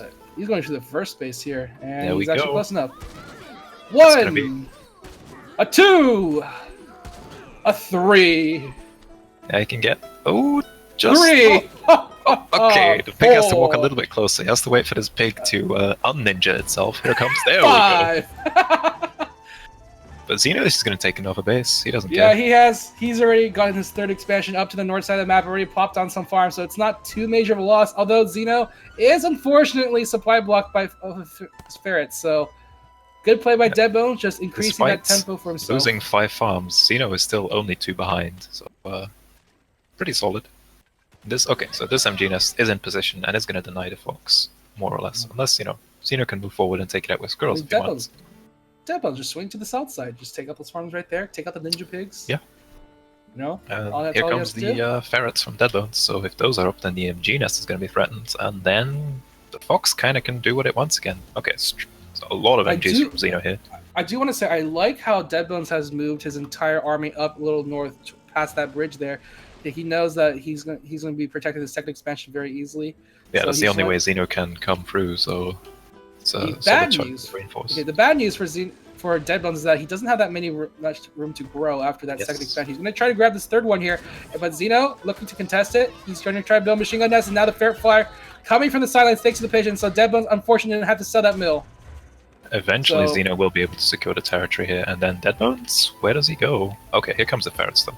I forgot that Deadbones had those Yep, ferrets. there So we go. Ferret's now in one place. MG forfeit. Yep, and Xeno trying to get his units out fast enough to that high ground there to prevent the ferret from sniping out the mill or the fox from sniping out the farms. But it doesn't really matter. He's going to take out a ferret. Hey, maybe watch out for the fox. Yeah, the pigeon's not quite close enough. There we go. There we So go. now- 1, 2, 3, 4. Pig 5. unfortunately close to the mill there. And then and this now the gun's mill. going down as well. He's just like poking at it for extra credit here. Yeah, Although Deadbone's then- going up to 6 ferrets now, soon. So it's a And- lot of long-range pressure. And these farm kills are doing a lot of stuff for Deadbones. It's just pushing back a lot of the timings that Xeno wanted to go for. He does still have a sizable army. 30 squirrels at his commands compared to Deadbones' 18. This is some firepower from Deadbones. Just the ferrets going crazy. And now, Oh, he's pressuring all the mills that Xeno has built back here. 39 squirrels, but only 26 on the field. Here we go into the battlefield right now. Toad streaming their way through it. Deadbones doesn't have anything to stop it. He loses the fox as well. He has to retreat with his remaining ferrets, but they're getting picked off one by one at the same time. He's gonna This take mill fire in that the mill, Deadbones though. taking out, it's going to be gone. There's nothing he can do to stop this from coming. Oh, it's gone. It's gone forever. Deadbones trying to get that fox rebuilt. He digging into the farm to get it rebuilt now, and Xeno looks like he's going to press on for more. He's marching out forward. There are some mines in the front lines with the toads in front. Doesn't really matter for him. He's going to be pressuring this side as fast as he can. Xeno's Two losing machine gun squirrels, nests, though. though. Two Xeno has to machine pull gun back. nests. Machine gun nest holding the line there though, for Deadbones. Now Deadbones going on the chase back, trying to counter this push from Xeno. Xeno also now supply blocks. Just be a little bit careful here. Xeno Deadbones. sold his ferrets. Deadbones sold a ferret war, and his fox is back on the way. It's So almost there. It's about 10 more seconds left before the fox is back online. Harass Xeno once again. Deadbones going to rebuild that mill once more. Now just continuing to pressure here. Oh, the toads! The toads explodes! Too early onto the mines now. Not enough toad damage here for Xeno. And Xeno, unfortunately, going to lose all his squirrels. That's going to be the game! Deadbones had Oh! a double defensive line to fall back on. Really good foresight there. Able to turn it around and then keep up the pressure. That was very That nice was- strategic decision making by Deadbones. That was close, though, for Deadbones. If after that first push went awry, trying to push into Xeno's gigantic army, by the way. Xeno were readying himself with a lot of squirrels there, and I knew the fight is going to happen. And Xeno actually, he really wanted to go on the long march, but killing the fox actually pushed him. He was overly happy about killing the fox, and he just didn't mind, in general. And I think that's what got him. If he got his ferrets and take it slow and have a bit of siege time, maybe he could have done it. I think the fox plays coming out from Deadbones was really strong here, just taking out all those farms, and Xeno just did nothing to really defend the farms. I didn't know why you praised that farm on the top hill. I immediately identified that having a farm on the cliff versus someone who likes to pack pigeons with fast fox, it's just not going to work out great. We're like saying that that's not the best farm placement, honestly, because just because of how easily it gets sniped out by the fox. Yeah, the way he built his defenses and then the farms around it were not working together all that well. The side that the farms were on wasn't protected, and the side that was protected didn't have farms. So There was this little hope for me if the Deadbones could go really deep with the fox through that small path. He was sniping the farms on top, and he could actually go in and maybe kill a couple more pigs there, and escape through the same path there. I we mean, may have a lobby bug. Uh-oh. Just remake. Oh no, he's back. Okay. Is it working? It is working. There we go. Deadbones is back. No bugs. It is all fixed. It's fine. I do think that Xeno was so focused on. They're not picking. They are picking, so we should remake the lobby. Okay. Well, One second. match is starting. Okay, then it's fine. It wasn't me. Don't worry, this It is an wasn't me. alpha. It wasn't me. If it's loading in, then we're good. It's not. It's not. There is a black screen, in fact. And leaving the lobby. Right. I'm going to make a new. I'm going to make a new room. Make it spectator. There we go. I have a new room for you guys. All right.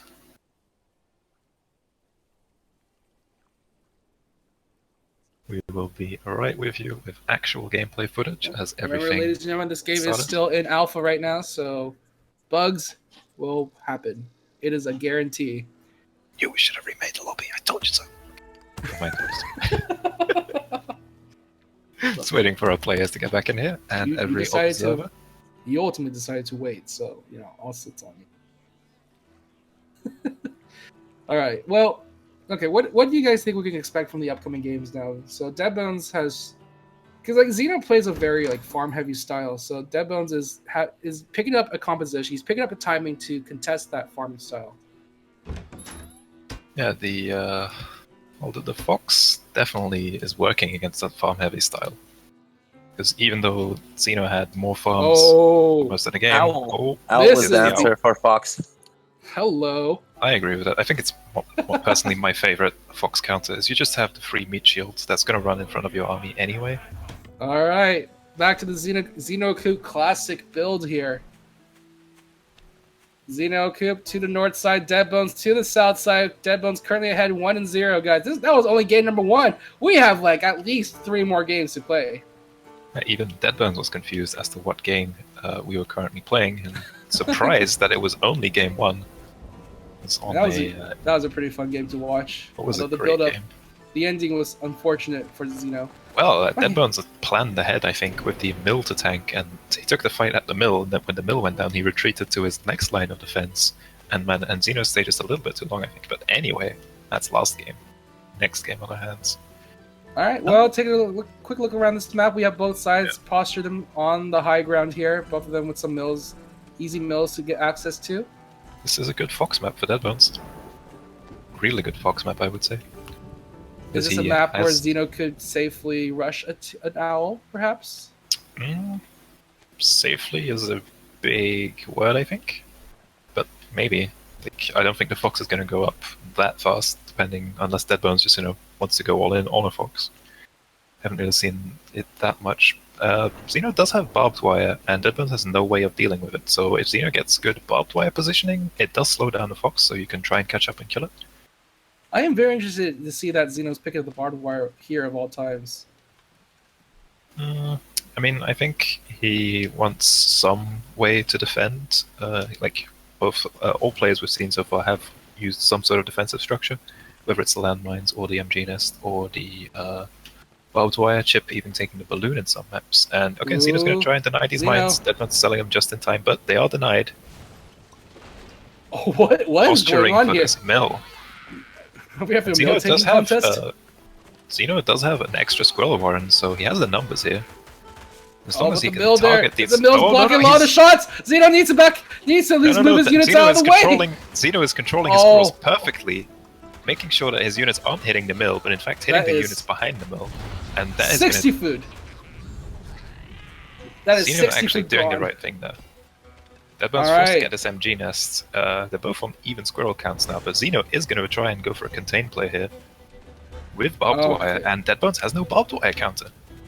Oh, this is not looking good for Dead Bones. He is literally trapped on this high ground here. He has no way of safely getting out. Xeno with the plays, man. He countered the mill tanking just perfectly, just moving his units around it. Just great job from Xeno, and now he's just looking to push on forward, putting down some more. Dead Bones does get a Dead Bones base. There it is. Alright. Managed to sneak out. Xeno knows that there is a mill there, though. So the question is, will he scout it anytime soon? The problem is that most of Dead Bones' units are still on the first base. Well, obviously. But if Xeno moves out to take out that mill from Dead Bones, then he will have to leave his mill exposed. But the question is, will Xeno scout it? I mean, does he really need to scout it, other than giving Dead Bones a chance? I mean, he has to, otherwise he might... If he doesn't scout it, then chances are he thinks Dead Bones is just on one base. Okay, right now, Xeno so it's going to stop some extra barbed wire from going up. Oh, he has the ferret. Oh, the ferret Oh, though, and it's from just out of range of the Dead barbed wire. Bones. So he's gonna Ooh, pressure here it this mill. goes.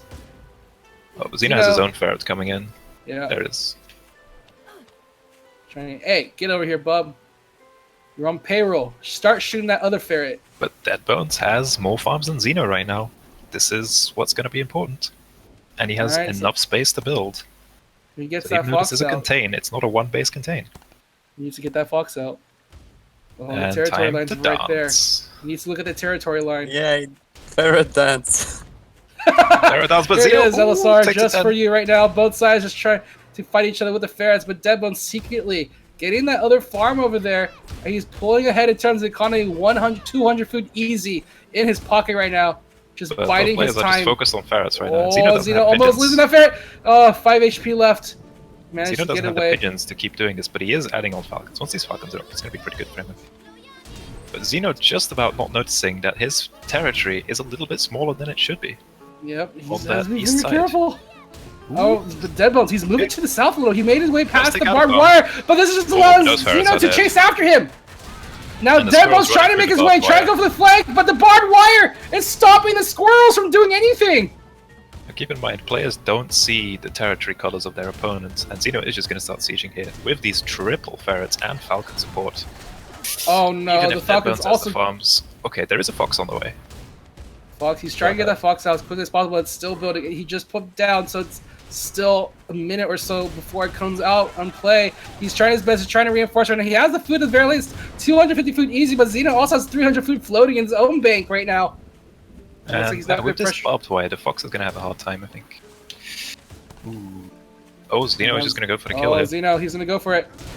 He is Because going to know that to there's... sell a bunch of warrants. You have to be very careful here. He's trying to try his best, trying to divert some of the attention, but they're taking too much damage right now. Deadbones has all of his ferrets in the back line right now, and they're dodging all the ferret shots from Deadbones' side. Deadbones trying to move his ferrets to the back line right now as quickly as possible, but they're trying to focus down onto that mill. The mill, just a few more ticks. No, not quite enough. Xeno's Xeno going to go for it a again. second time. He got it. Okay. There it is. The mill's gone. Now he knows there's a Deadbones mill somewhere in the world, and there's only But the one direction it fox- can be. Okay.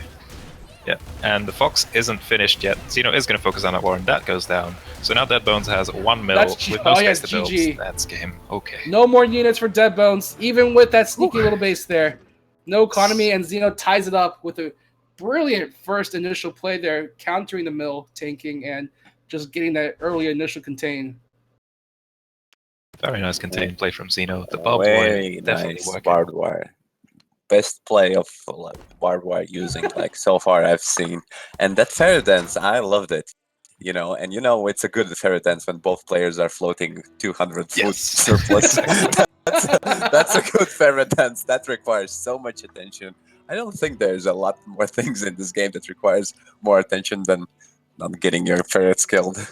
Yeah, especially if you don't have those pigeons up, because Yeah, and every shot unfortunately- counts. Unfortunately, Deadbones, he tried to go for a tricky little flank play, but there's so much barbed wire that the squirrel's going to do anything. You're just he's going to chip down and just got routed instantly by the barbed wire. That was a good grab by Xeno. And So now it's gonna tie up the Deadbones is series going, 1-1. he's going to grab barbed wire of his own.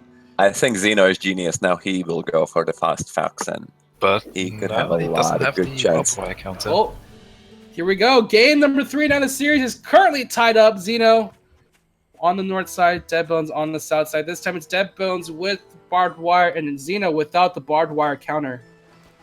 Though this isn't this isn't an easy containment with barbed wire.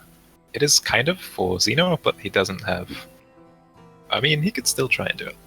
This is a If very he gets weird his map. base in the middle, and he gets some MG nests up, he could still try and do it, but it's not as good Look as how- the last. I just want to say, look how open the map is around Xeno's base. Yeah. He has so much room to build shit. And then in the meantime, Deadbones, If can only just, lizards. if only lizards.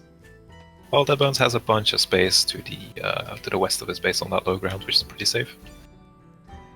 But depending on where the game evolves and what direction it goes, it could prove to be a bit too far for reinforcements, but we'll see.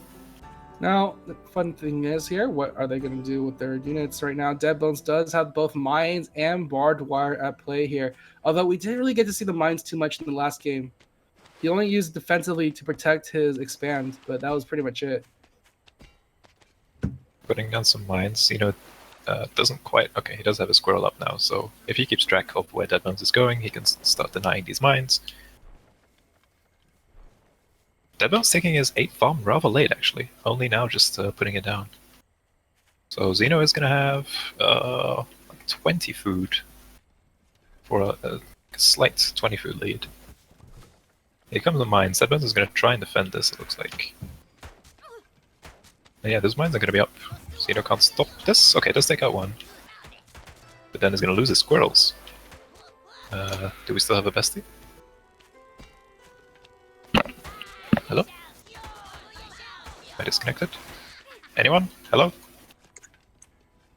Okay, we lost bestie maker, that's fine. I'll keep going. So, meanwhile, Deadbones has secured his high ground. It's putting down a lot of mines, where Xeno has twice the numbers in terms of squirrels, but pushing onto those mines is going to be rather tricky. Deadbones is going to try and secure this position with the mill right in the middle of the map. Going to give him great control of, pretty much everything. There's a base behind he can take. He can expand out to the east. It's going to be amazing. Whereas Xeno is going to add in some toads. Needs something to take out those mines, and we've seen players use the toads to do just that. Whereas Deadbones is going to put in some barbed wire as a second line of defense now, and is going to go for a farm on his mill. Xeno, meanwhile, taking an expansion. Ooh, Xeno trying to deny this barbed wire, but it does get up.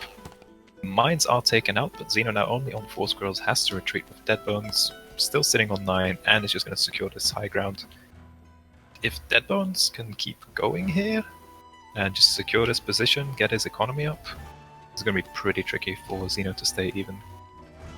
Even this map map here for Xeno is probably not going to do it. True hilltop here as well. This is the true hilltop, yes. It's a hilltop with an actual base on it. And Xeno couldn't quite make a play for it because of those very aggressive mines from Deadbones earlier. So Xeno is going to go very heavily into his economy. Knowing Huge that, gamble. yeah, Deadbones has scouted it, and he is going to add in more squirrels. So now it's up to Xeno to try and hold this push. He's going to put down an MG nest. Deadbones still only on squirrels, so the MG nest is going to do probably fine for a while.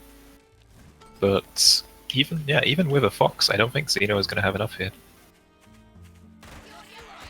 And okay, here comes Deadbones, has going up to 14, 15, maybe up to 21. Ooh, this side is exposed from Xeno. Deadbones is going to start picking away at his warrens, and he just has superior squirrel numbers right now. The warren is flattening the farms. It's going to take out 1 pig from Xeno. He's just staying right in between these 2 bases, picking off reinforcements, picking off warrens, and Xeno has to try and stabilize somehow. But he's losing units left, right, and center. This mill is going to go down, guaranteed. This warren is going to go down now as well. Xeno is still on 8 farms, while Deadbones is only on 10. Deadbones is going to take that victory and retreat. With that, Deadbones very comfortably ahead now, adding in some ferrets, is going to probably get some extra farms here, and Xeno somehow has to try and claw his way back into this game. This lone MG nest isn't going to buy him that much time if Deadbones decides to push with his 21 squirrels. Bestie, do we have you again? Or is his microphone not muted? Working. Hi, I'm trying to come back right now. Oh yeah, but you probably don't have the game yet.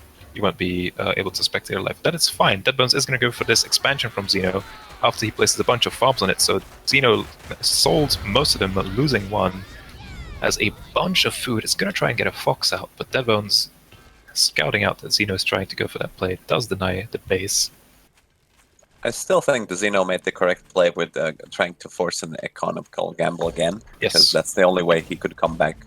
Yeah, if he hadn't done that, then he would have been out of the game by now. But Deadbones does have these ferrets now, so Xeno's defensive line... Oh, this is wonderful. He needs to buy time for his fox, so he's going to do just that.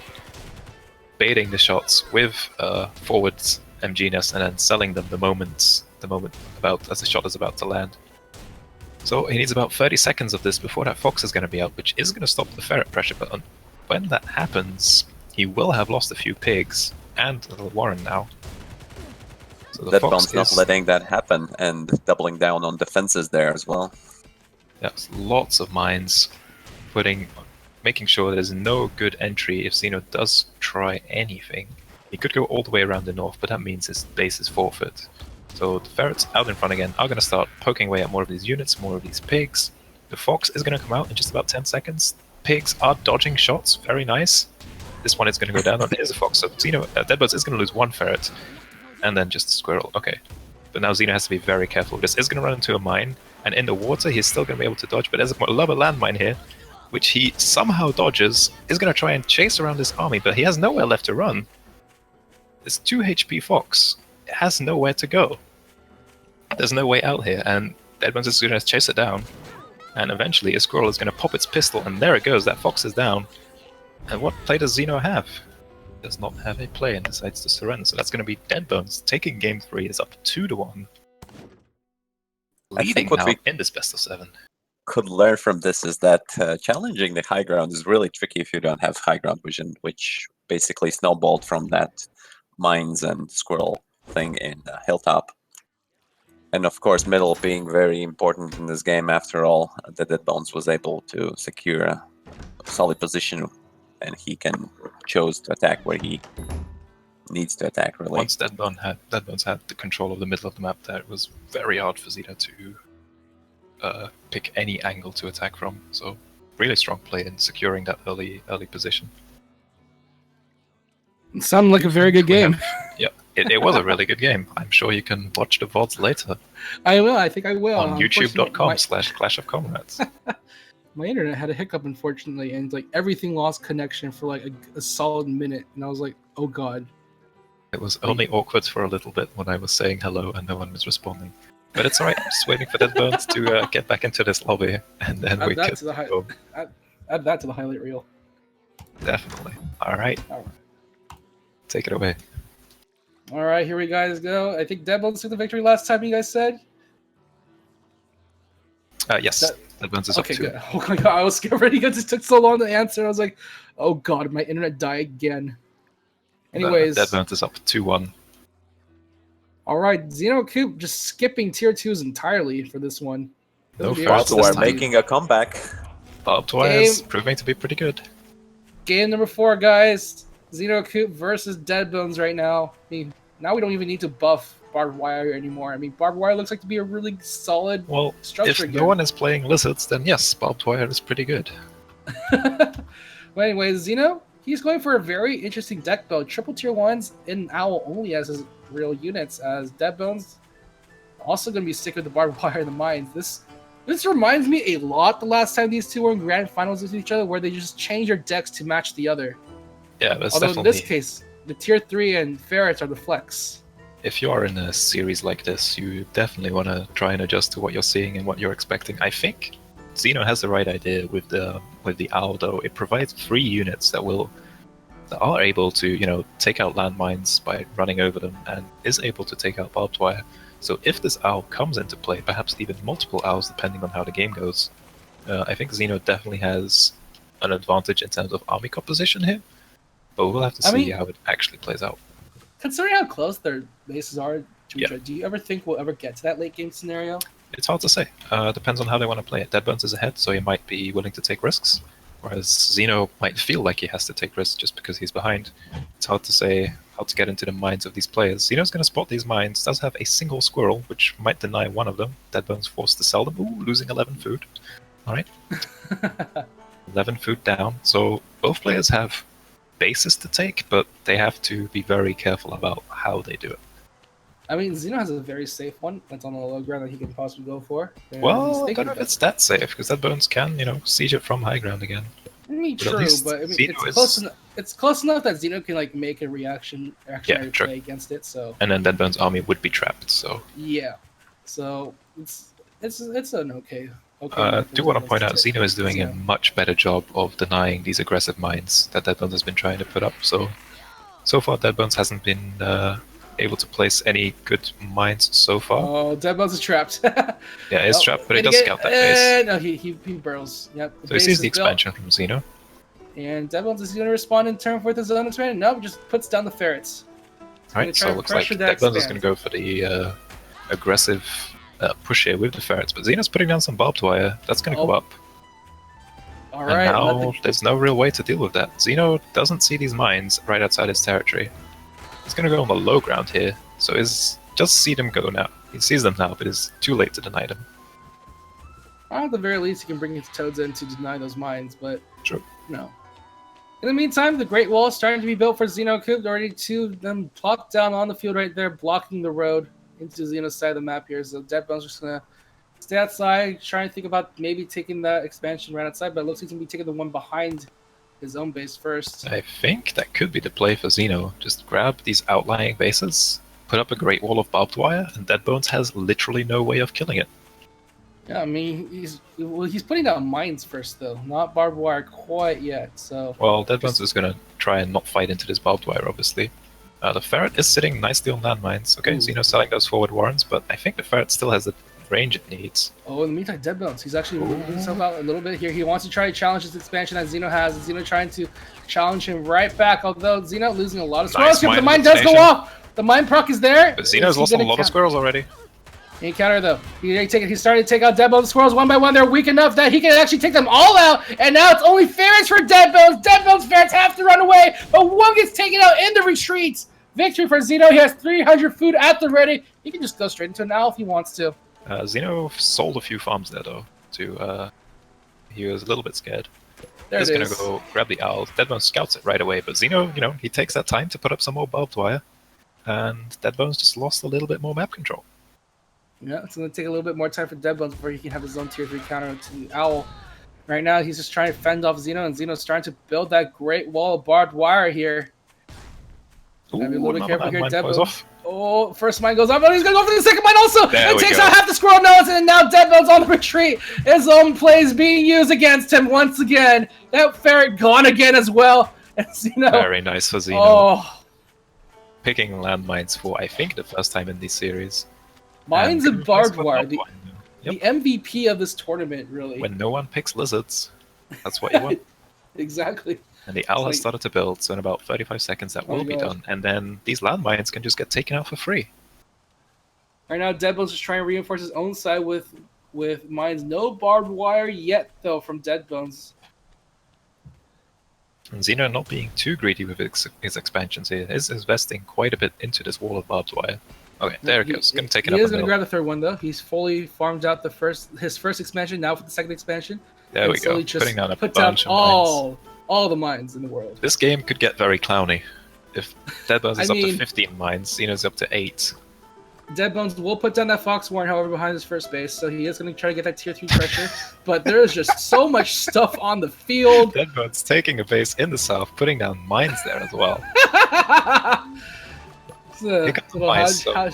It's Envision. That's definitely Envision. Boom. That's some landmines cleared for free, so Xeno can just keep doing this. This barbed wire is going to go up. So now Deadbones can't go through here either. What's going on in this game? And the owl now... So we are actually going to see a double owl possibility. I mean, considering how close they were to each other, I was like, you know what, they're going to rush each other and the game's going to be over. But like, what's going on now? Xeno does not know that Deadbones has a base in the south. This is the ultimate Deadbones base, right outside your opponent's main Alright, base. the mines are going off inside Deadbones. They're all taken out. Here we go. The mines are now streaming away and taking out all the explosion procs. And now Xeno just marches away. They've got to be a little careful on the high ground. That's 2. That's 3. Oh, it takes out almost all his squirrels on the high ground right there. Xeno does those squirrels on the low ground, but he is going to have to retreat for the time being. His almost the entirety of his army taken out instantly by 3 well-placed landmines. Very nice mine hits from Deadbones, but Xeno does have the economy to keep going, doesn't lose his owl, so he can just go again, and now there's no more mines. There is a fox, though, but with these mice, what is a fox supposed to do? Kill farms, apparently. He's just trying to chase after the fox there right now. The squirrel's taking a few pot shots from the high ground here, just trying to chase down that fox here. There's going on a merry-go-round here, loop-the-loop here. The fox got to be a little bit careful. Oh, the owl is going to go down. It popped right on top of the expansion, though. That might be very good for Xeno. Oh, Xeno gets a very free early mill kill for himself. Unfortunately, the owl is going to be gone. It's also supply block, but there's so much mice on the field. Xeno has to be very careful with this. The fox trying to do it, but that's it. Deadbones calls the GG. Xeno takes game number 4. Right. It's going to be a tie, 2-2. What would... I mean, it looks like Deadbones was going to hold with the landmines, but then, like, Xeno came back with the owl. It's just... What happened there? Barbed wire is pretty good. when no one plays lizards. Barbara is pretty good, and I think the Dead Bones will actually bring his utility lizards this time, because utility lizards are 3 guys which do all the, mind-blowing stuff, like the engineers, like filling the mole role there. That would be really nice. Yeah, Xeno opting for the owl to do that, which is obviously the freest units you can get. It does take some time to get that owl, but on a map like that, it's pretty easy to get that tier 3 out. I think the owl pick is definitely what he needed for a game like this.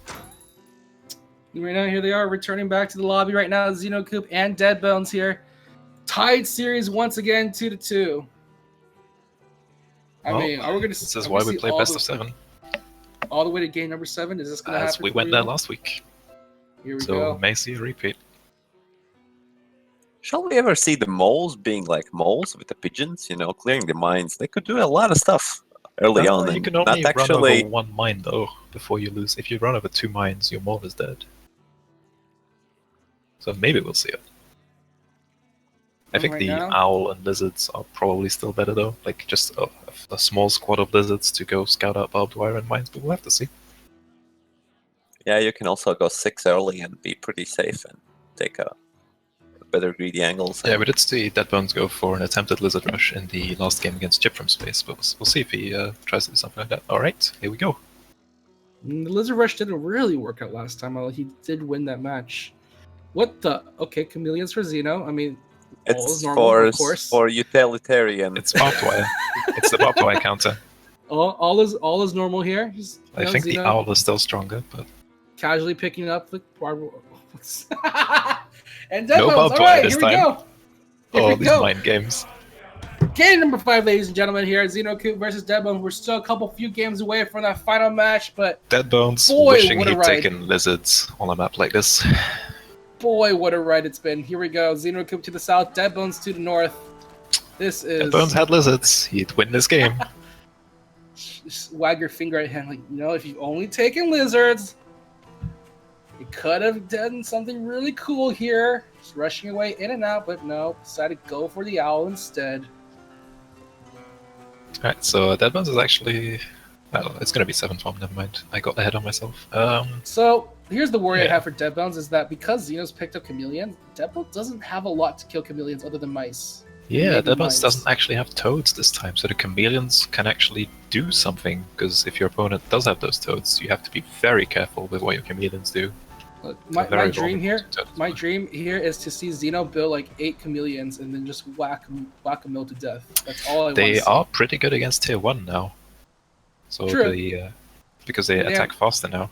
And they're also very bulky too. Yep. And mice, squirrels have 8 HP, right? Yes. So they are. Mice That's have an instant. 10 or 15. So that's an instant kill on squirrels Yes. for a single hit from Chameleons. So that's basically win-win if he decides to go Chameleons. And again, Dead Bones doesn't really have a counter Chameleons. Well, he has landmines, which could be good enough, but we'll see if Xeno goes for early I mean, chameleons or just Xeno- has them in case there is barbed wire.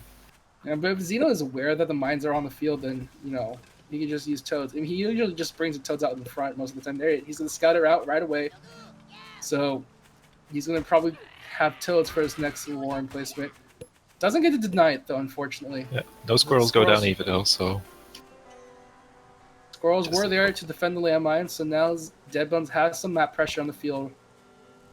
In the yeah, meantime, Dead yep, Bones there can it secure a is. few bases. That's early chameleons. Early Chameleons, just like But we with wanted. 2 landmines, Xeno has to be very careful how he moves them. There is some way There are around those pathways. mines. There Yeah, are pathways.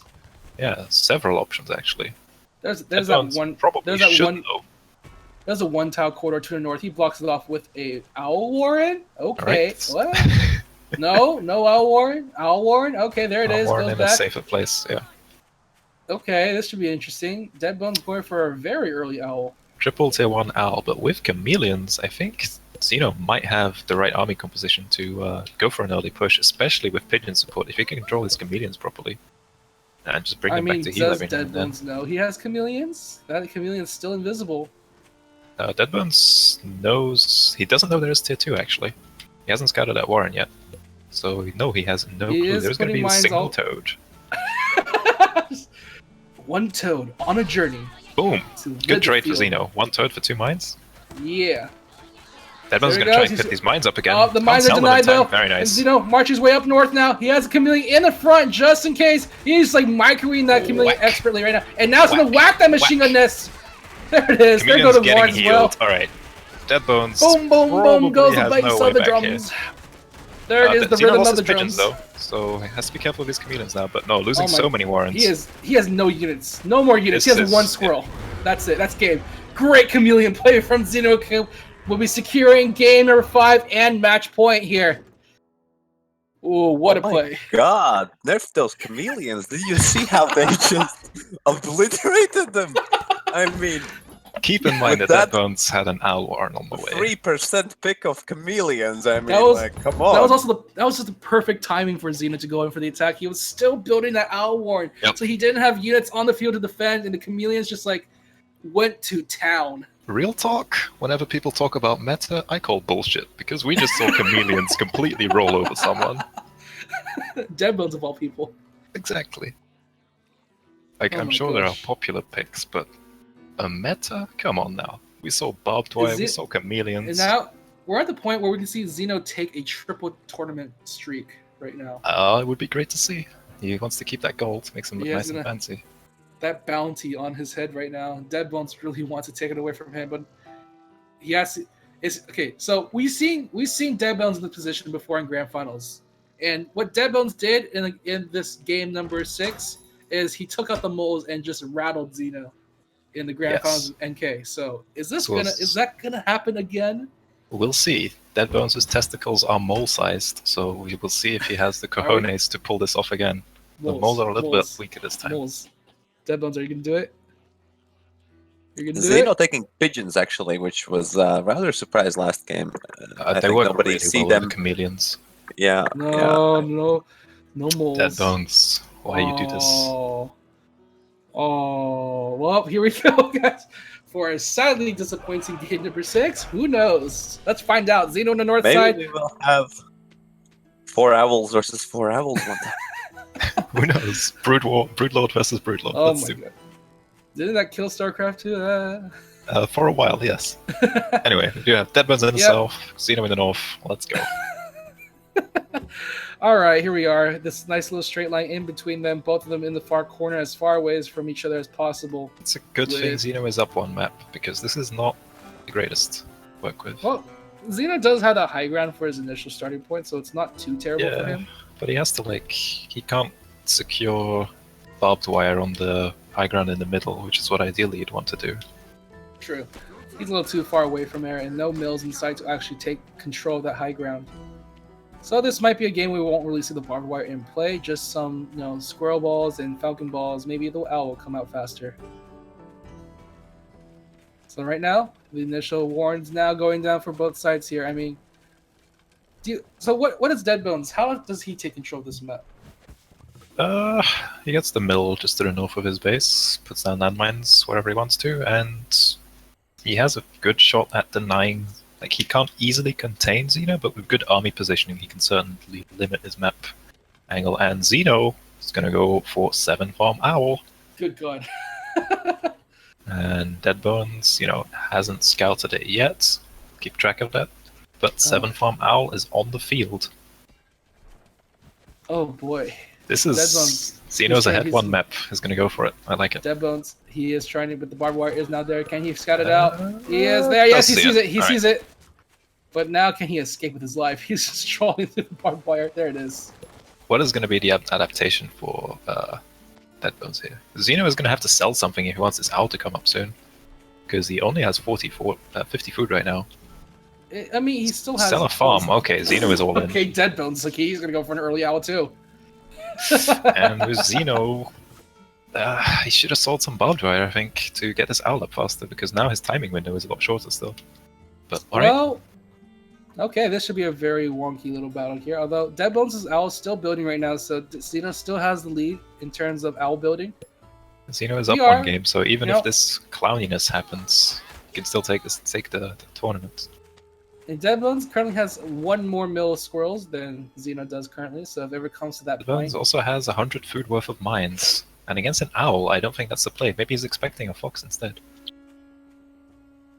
oh, he just being very careful about this right now, putting some more mines on the field right in front of that bridge. Okay, to Xeno is the going to expansion. reinforce with a lot of squirrels. The owl is going to pop, so I think this is go time for Xeno. Just time to go. Oh, here comes the owl. The graceful Going for owl. something as early as this, you just need to push your advantage as fast as possible. Deadbones is trying to get down more mines, but these mice, they don't care. They'll just get Boom. replaced. And Boom. there goes They're even going gonna to take out one these gets mines. denied. He denies all 3 mines. Xeno had to but sell off Deadbones the 3rd one. Deadbones has an owl as well. Has a lot less squirrels. So I have no idea who wins this now. Xeno just prostrate himself. He has the mice just going in and they're just killing each other right now. And Xeno does have the high ground at this point, though, so squirrels Deadbones can just easily shoot anything. floating quite a bit of food. The pigeons from Deadbones might be the winning play here. Deadbones is going to opt for a mill. Xeno just going for a lot of toads here to counter the mice spawning. Deadbones doesn't have toads, so he doesn't really have a good way of dealing with when the owl pops. Not Unless his really. own owl pops. He also sold, he sold the barbed wire from earlier, so barbed wire not going to be a major factor in this match. No, Xeno could because- actually go for Falcons too if he wanted to. I think. Question is, does Xeno expand at all, or is he just going to go for the one base play? Well, Still he's have trying to do about a something. minute before He's waiting he's He's waiting for for his those toads. toads. Yeah, he's starting. He has about 7 toads. There's the magic number, and there we go. It's starting to make his way on forward. Trying to detect any mines here. There's 1 mine, we go. 2 Mine mines. go There we off. go. Mice killing mice. And And right now now, just pouring in all over each other right now. The squirrels against squirrels, toads against toads, mice against mice. Who's going to win out in the end? Right now, the first bone to pop, though. Xeno right on top of the expansion, however. And now Xeno just pressing on the advantage right now. This could be the big one here for Xeno here. He has more mice on the field. There is 1 mice on the back line for Deadbones. But he's gone. And 1 mill taken down by Xeno. Good Okay. advantage there for Xeno. Okay, Deadbones' owl starts building earlier though, so if Deadbones keeps this warren, Oh, he Xeno sold off the owl. sells his. Now, if Xeno can go fast enough before the owl comes out, he has about 25 seconds left before this happens. This is a window Xeno can exploit, but he has to go now. Yep, he's going in. He's streaming with his line of squirrels and toads at the moment. Deadbones at the ready. He wants to defend with putting down the machine gun nest in the front lines here. Xeno? Running out of time. He's trying to dodge mines. He doesn't want to go for the obvious way. Yep. He's gonna grab a base just in case. Yep. I think Xeno can still do this. He has to go right away. Both players had pulled their owl forward to try and break it, but the timings were just weird because there weren't that many units actually alive. Now Right Xeno, now, here we go. if these toads connect, then Xeno just Oh takes my gosh, this. look how the toads are positioned right now, covering, protecting all of the squirrels here. But is it going to be enough, though? Xeno going to try to go in the retreat. There's still 1 more toad here, but they're being chased down by the owl right now. And Xeno, he had the Trying to early take a swipe on advantage this here. base. He sold off the owl. He didn't have enough food, and now the owl has popped. But this mill may be done for. The toads do kill a lot of squirrels, but the mill is gone there for Xeno. The mill Xeno tries his doesn't best to matter in hold the this line case. over here right now. Trying to take out the squirrels 1 by 1. The mice are gone too, but he only has 2 squirrels on the field at the front lines here. Xeno calls it out. Deadbones takes the game, ties it up. We're going to a 7th game. Owl first by Xeno Coop. Almost enough to win the game, but Deadbones having his own owl apparently is good enough to counter it. That was pretty interesting. I believe we had All Steamroller disconnect for that, so we Yeah. didn't quite see the game, but we have What did I Shoot Fight miss? You missed Deadbones beating off an early owl from Xeno by making sure he had Shoot. enough food floating to reinforce the owl. So it was owl versus owl in the very end, but Deadbones, what he did was he sold off a lot of stuff to make sure he had food for the reinforced owl, and Xeno unfortunately Sold did the not have owl, food for the yeah. owl.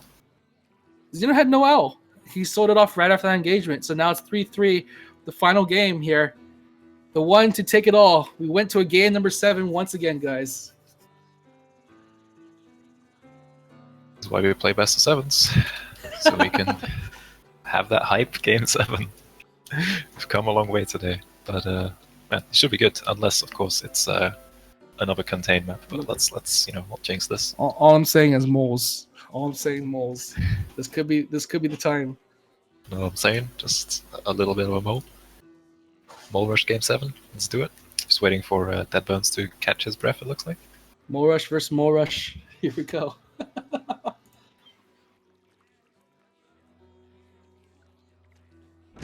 Okay, we do have 8 Deadbones back, so let's go.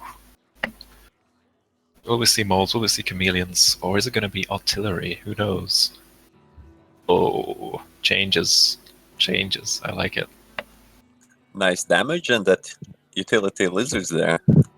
Yeah. You don't want to lose your last game because you don't have a barbed wire counter.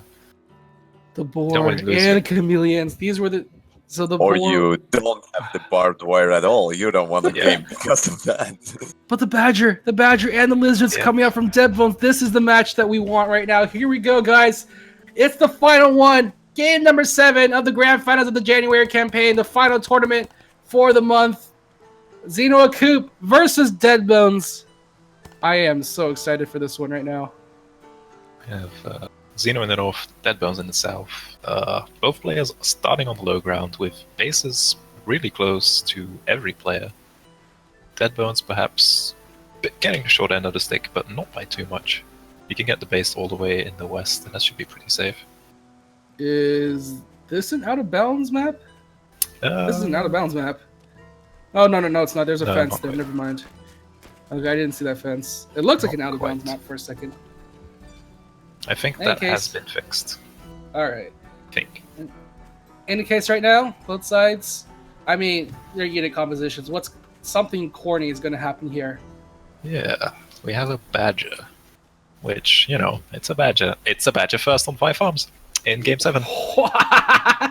Xeno Didn't hasn't scouted Deadbones it. do this last? Deadbones did this last time, but that was like game number 1 against Xeno Coop. I think in And the it last was grand finals. he lost. did it in week 2. He did it in week 2 of January campaign, the standard tournament against Chip. He went ball first on 5 farms. Okay. This is going to be very scary for Xeno. If he doesn't Xeno step this up. doesn't scout it. Oh He hasn't seen no! it yet. Is Deadbones. Deadbones going to win off the back of a 5-farm badger? Oh, it's supply blocked. He's precious seconds. Oh my gosh, it's still supply blocked. He has to sell some things here. Deadbones has done this before. I lost 6 games straight to Deadbones trying to badger rush me, so I'm sure he knows what to do. But he needs this time. He needs these squirrels. Okay, he does have Barbed barbed wire up. Oh, This it's one gonna should... get one of No, it's Gets not going to denied. finish. Ooh, that's bad. So now this one Oh, pig the is boar is still exposed. building. The boar still has like 40 seconds to build right now. He's going to try their best. There's a barbed wire on the high ground, but that may not even matter. He's going to use the squirrels, try to take out as much farm as he can. It's going to be fast Ooh, enough. I think that's it. I think that's actually it. Oh, Deadbones went for a gambit. He tried. Depending on what... If Xeno manages to focus down this last pig, yeah, that's it. That's it. Deadbones. Now he can take out the Warren, and this badger is not going to finish in time. That's game. That's game. Oh, what an anticlimactic finish for Deadbones. Deadbones. That's a I respect Crazy that so game much, 7, though. right? VDM. Deadbones. Right.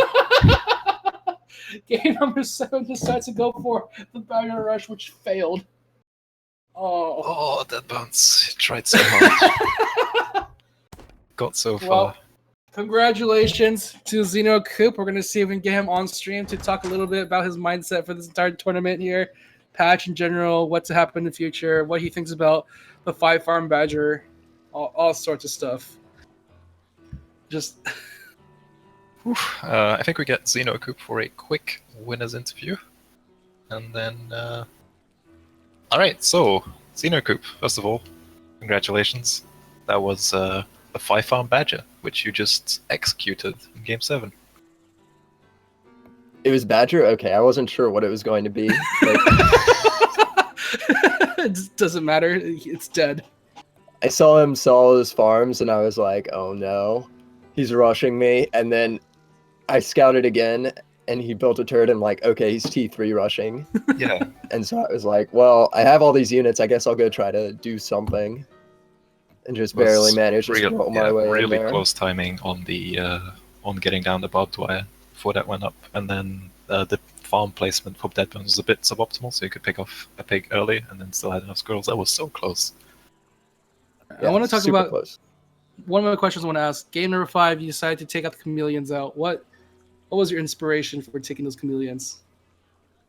Well, chameleons wreck squirrels, but are bad when there's toads on the field.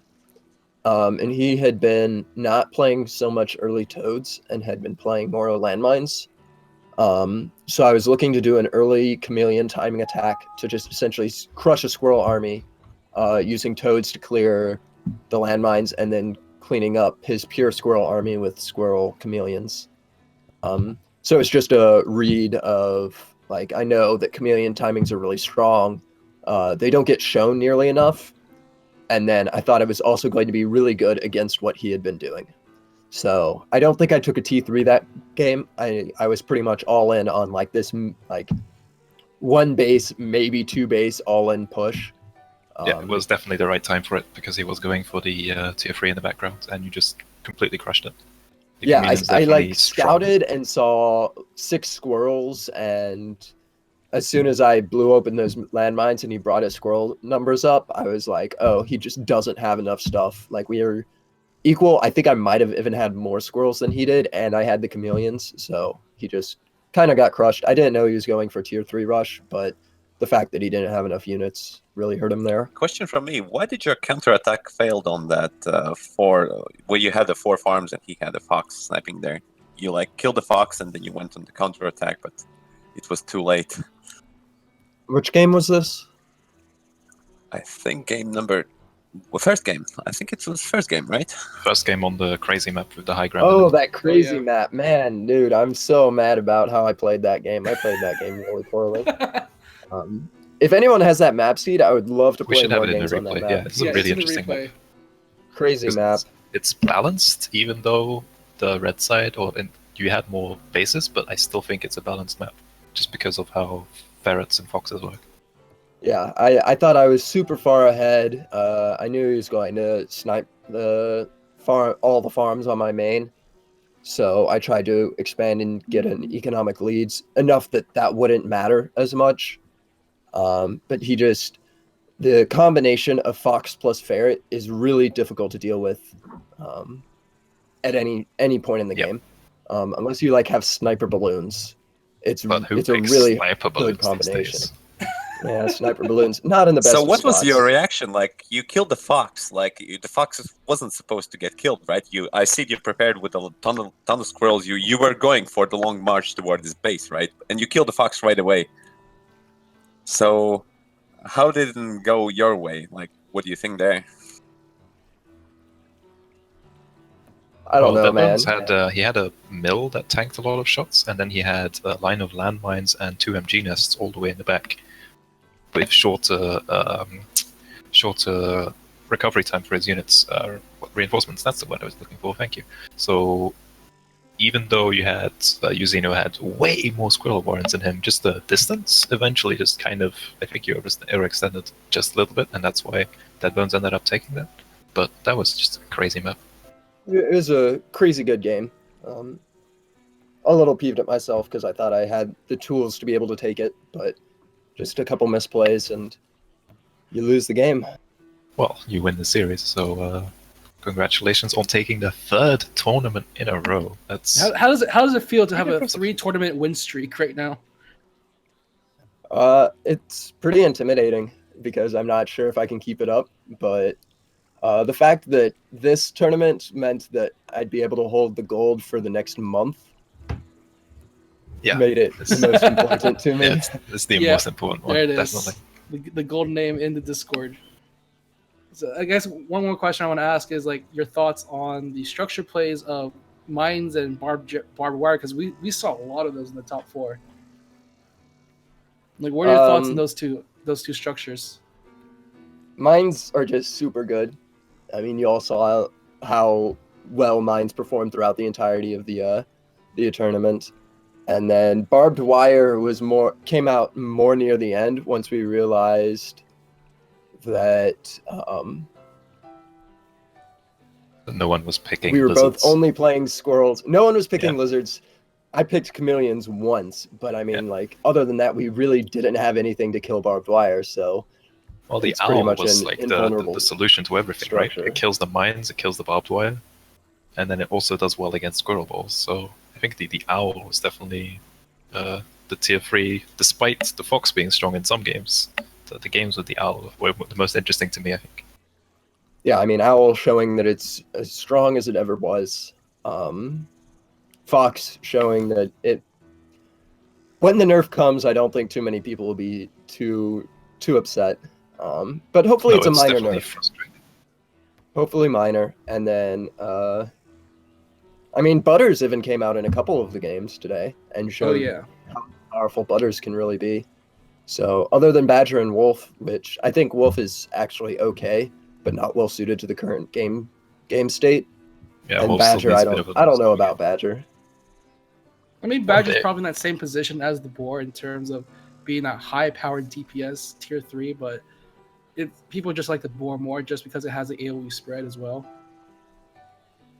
Yeah, The definitely. Badger There's is this really many strong squirrels. versus tier 2s nowadays. It just cuts through. If your entire army is composed of tier 2s more, like you say, skunks or something, the Badger just chews right through them with ease. Yeah, definitely. So maybe as the next patch at some point will be delivered to us from merciful gods, the Andes, then we'll see some more Badger play. And that next patch is going to be interesting. Basically, they're going to try to buff all the tier 2s as much as possible. But still, this I think the matches we've seen these last few weeks have still been very interesting, despite the need for a tier 2 rebalance. Yeah. So, thank you again. Congratulations for taking your third victory of the January campaign, Zeno. Any last words you want to say to everybody before we close this one out?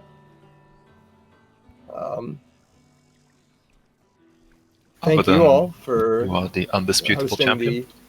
No. It's not. I'm not undisputably the best. That Okay. that meme does not apply to me.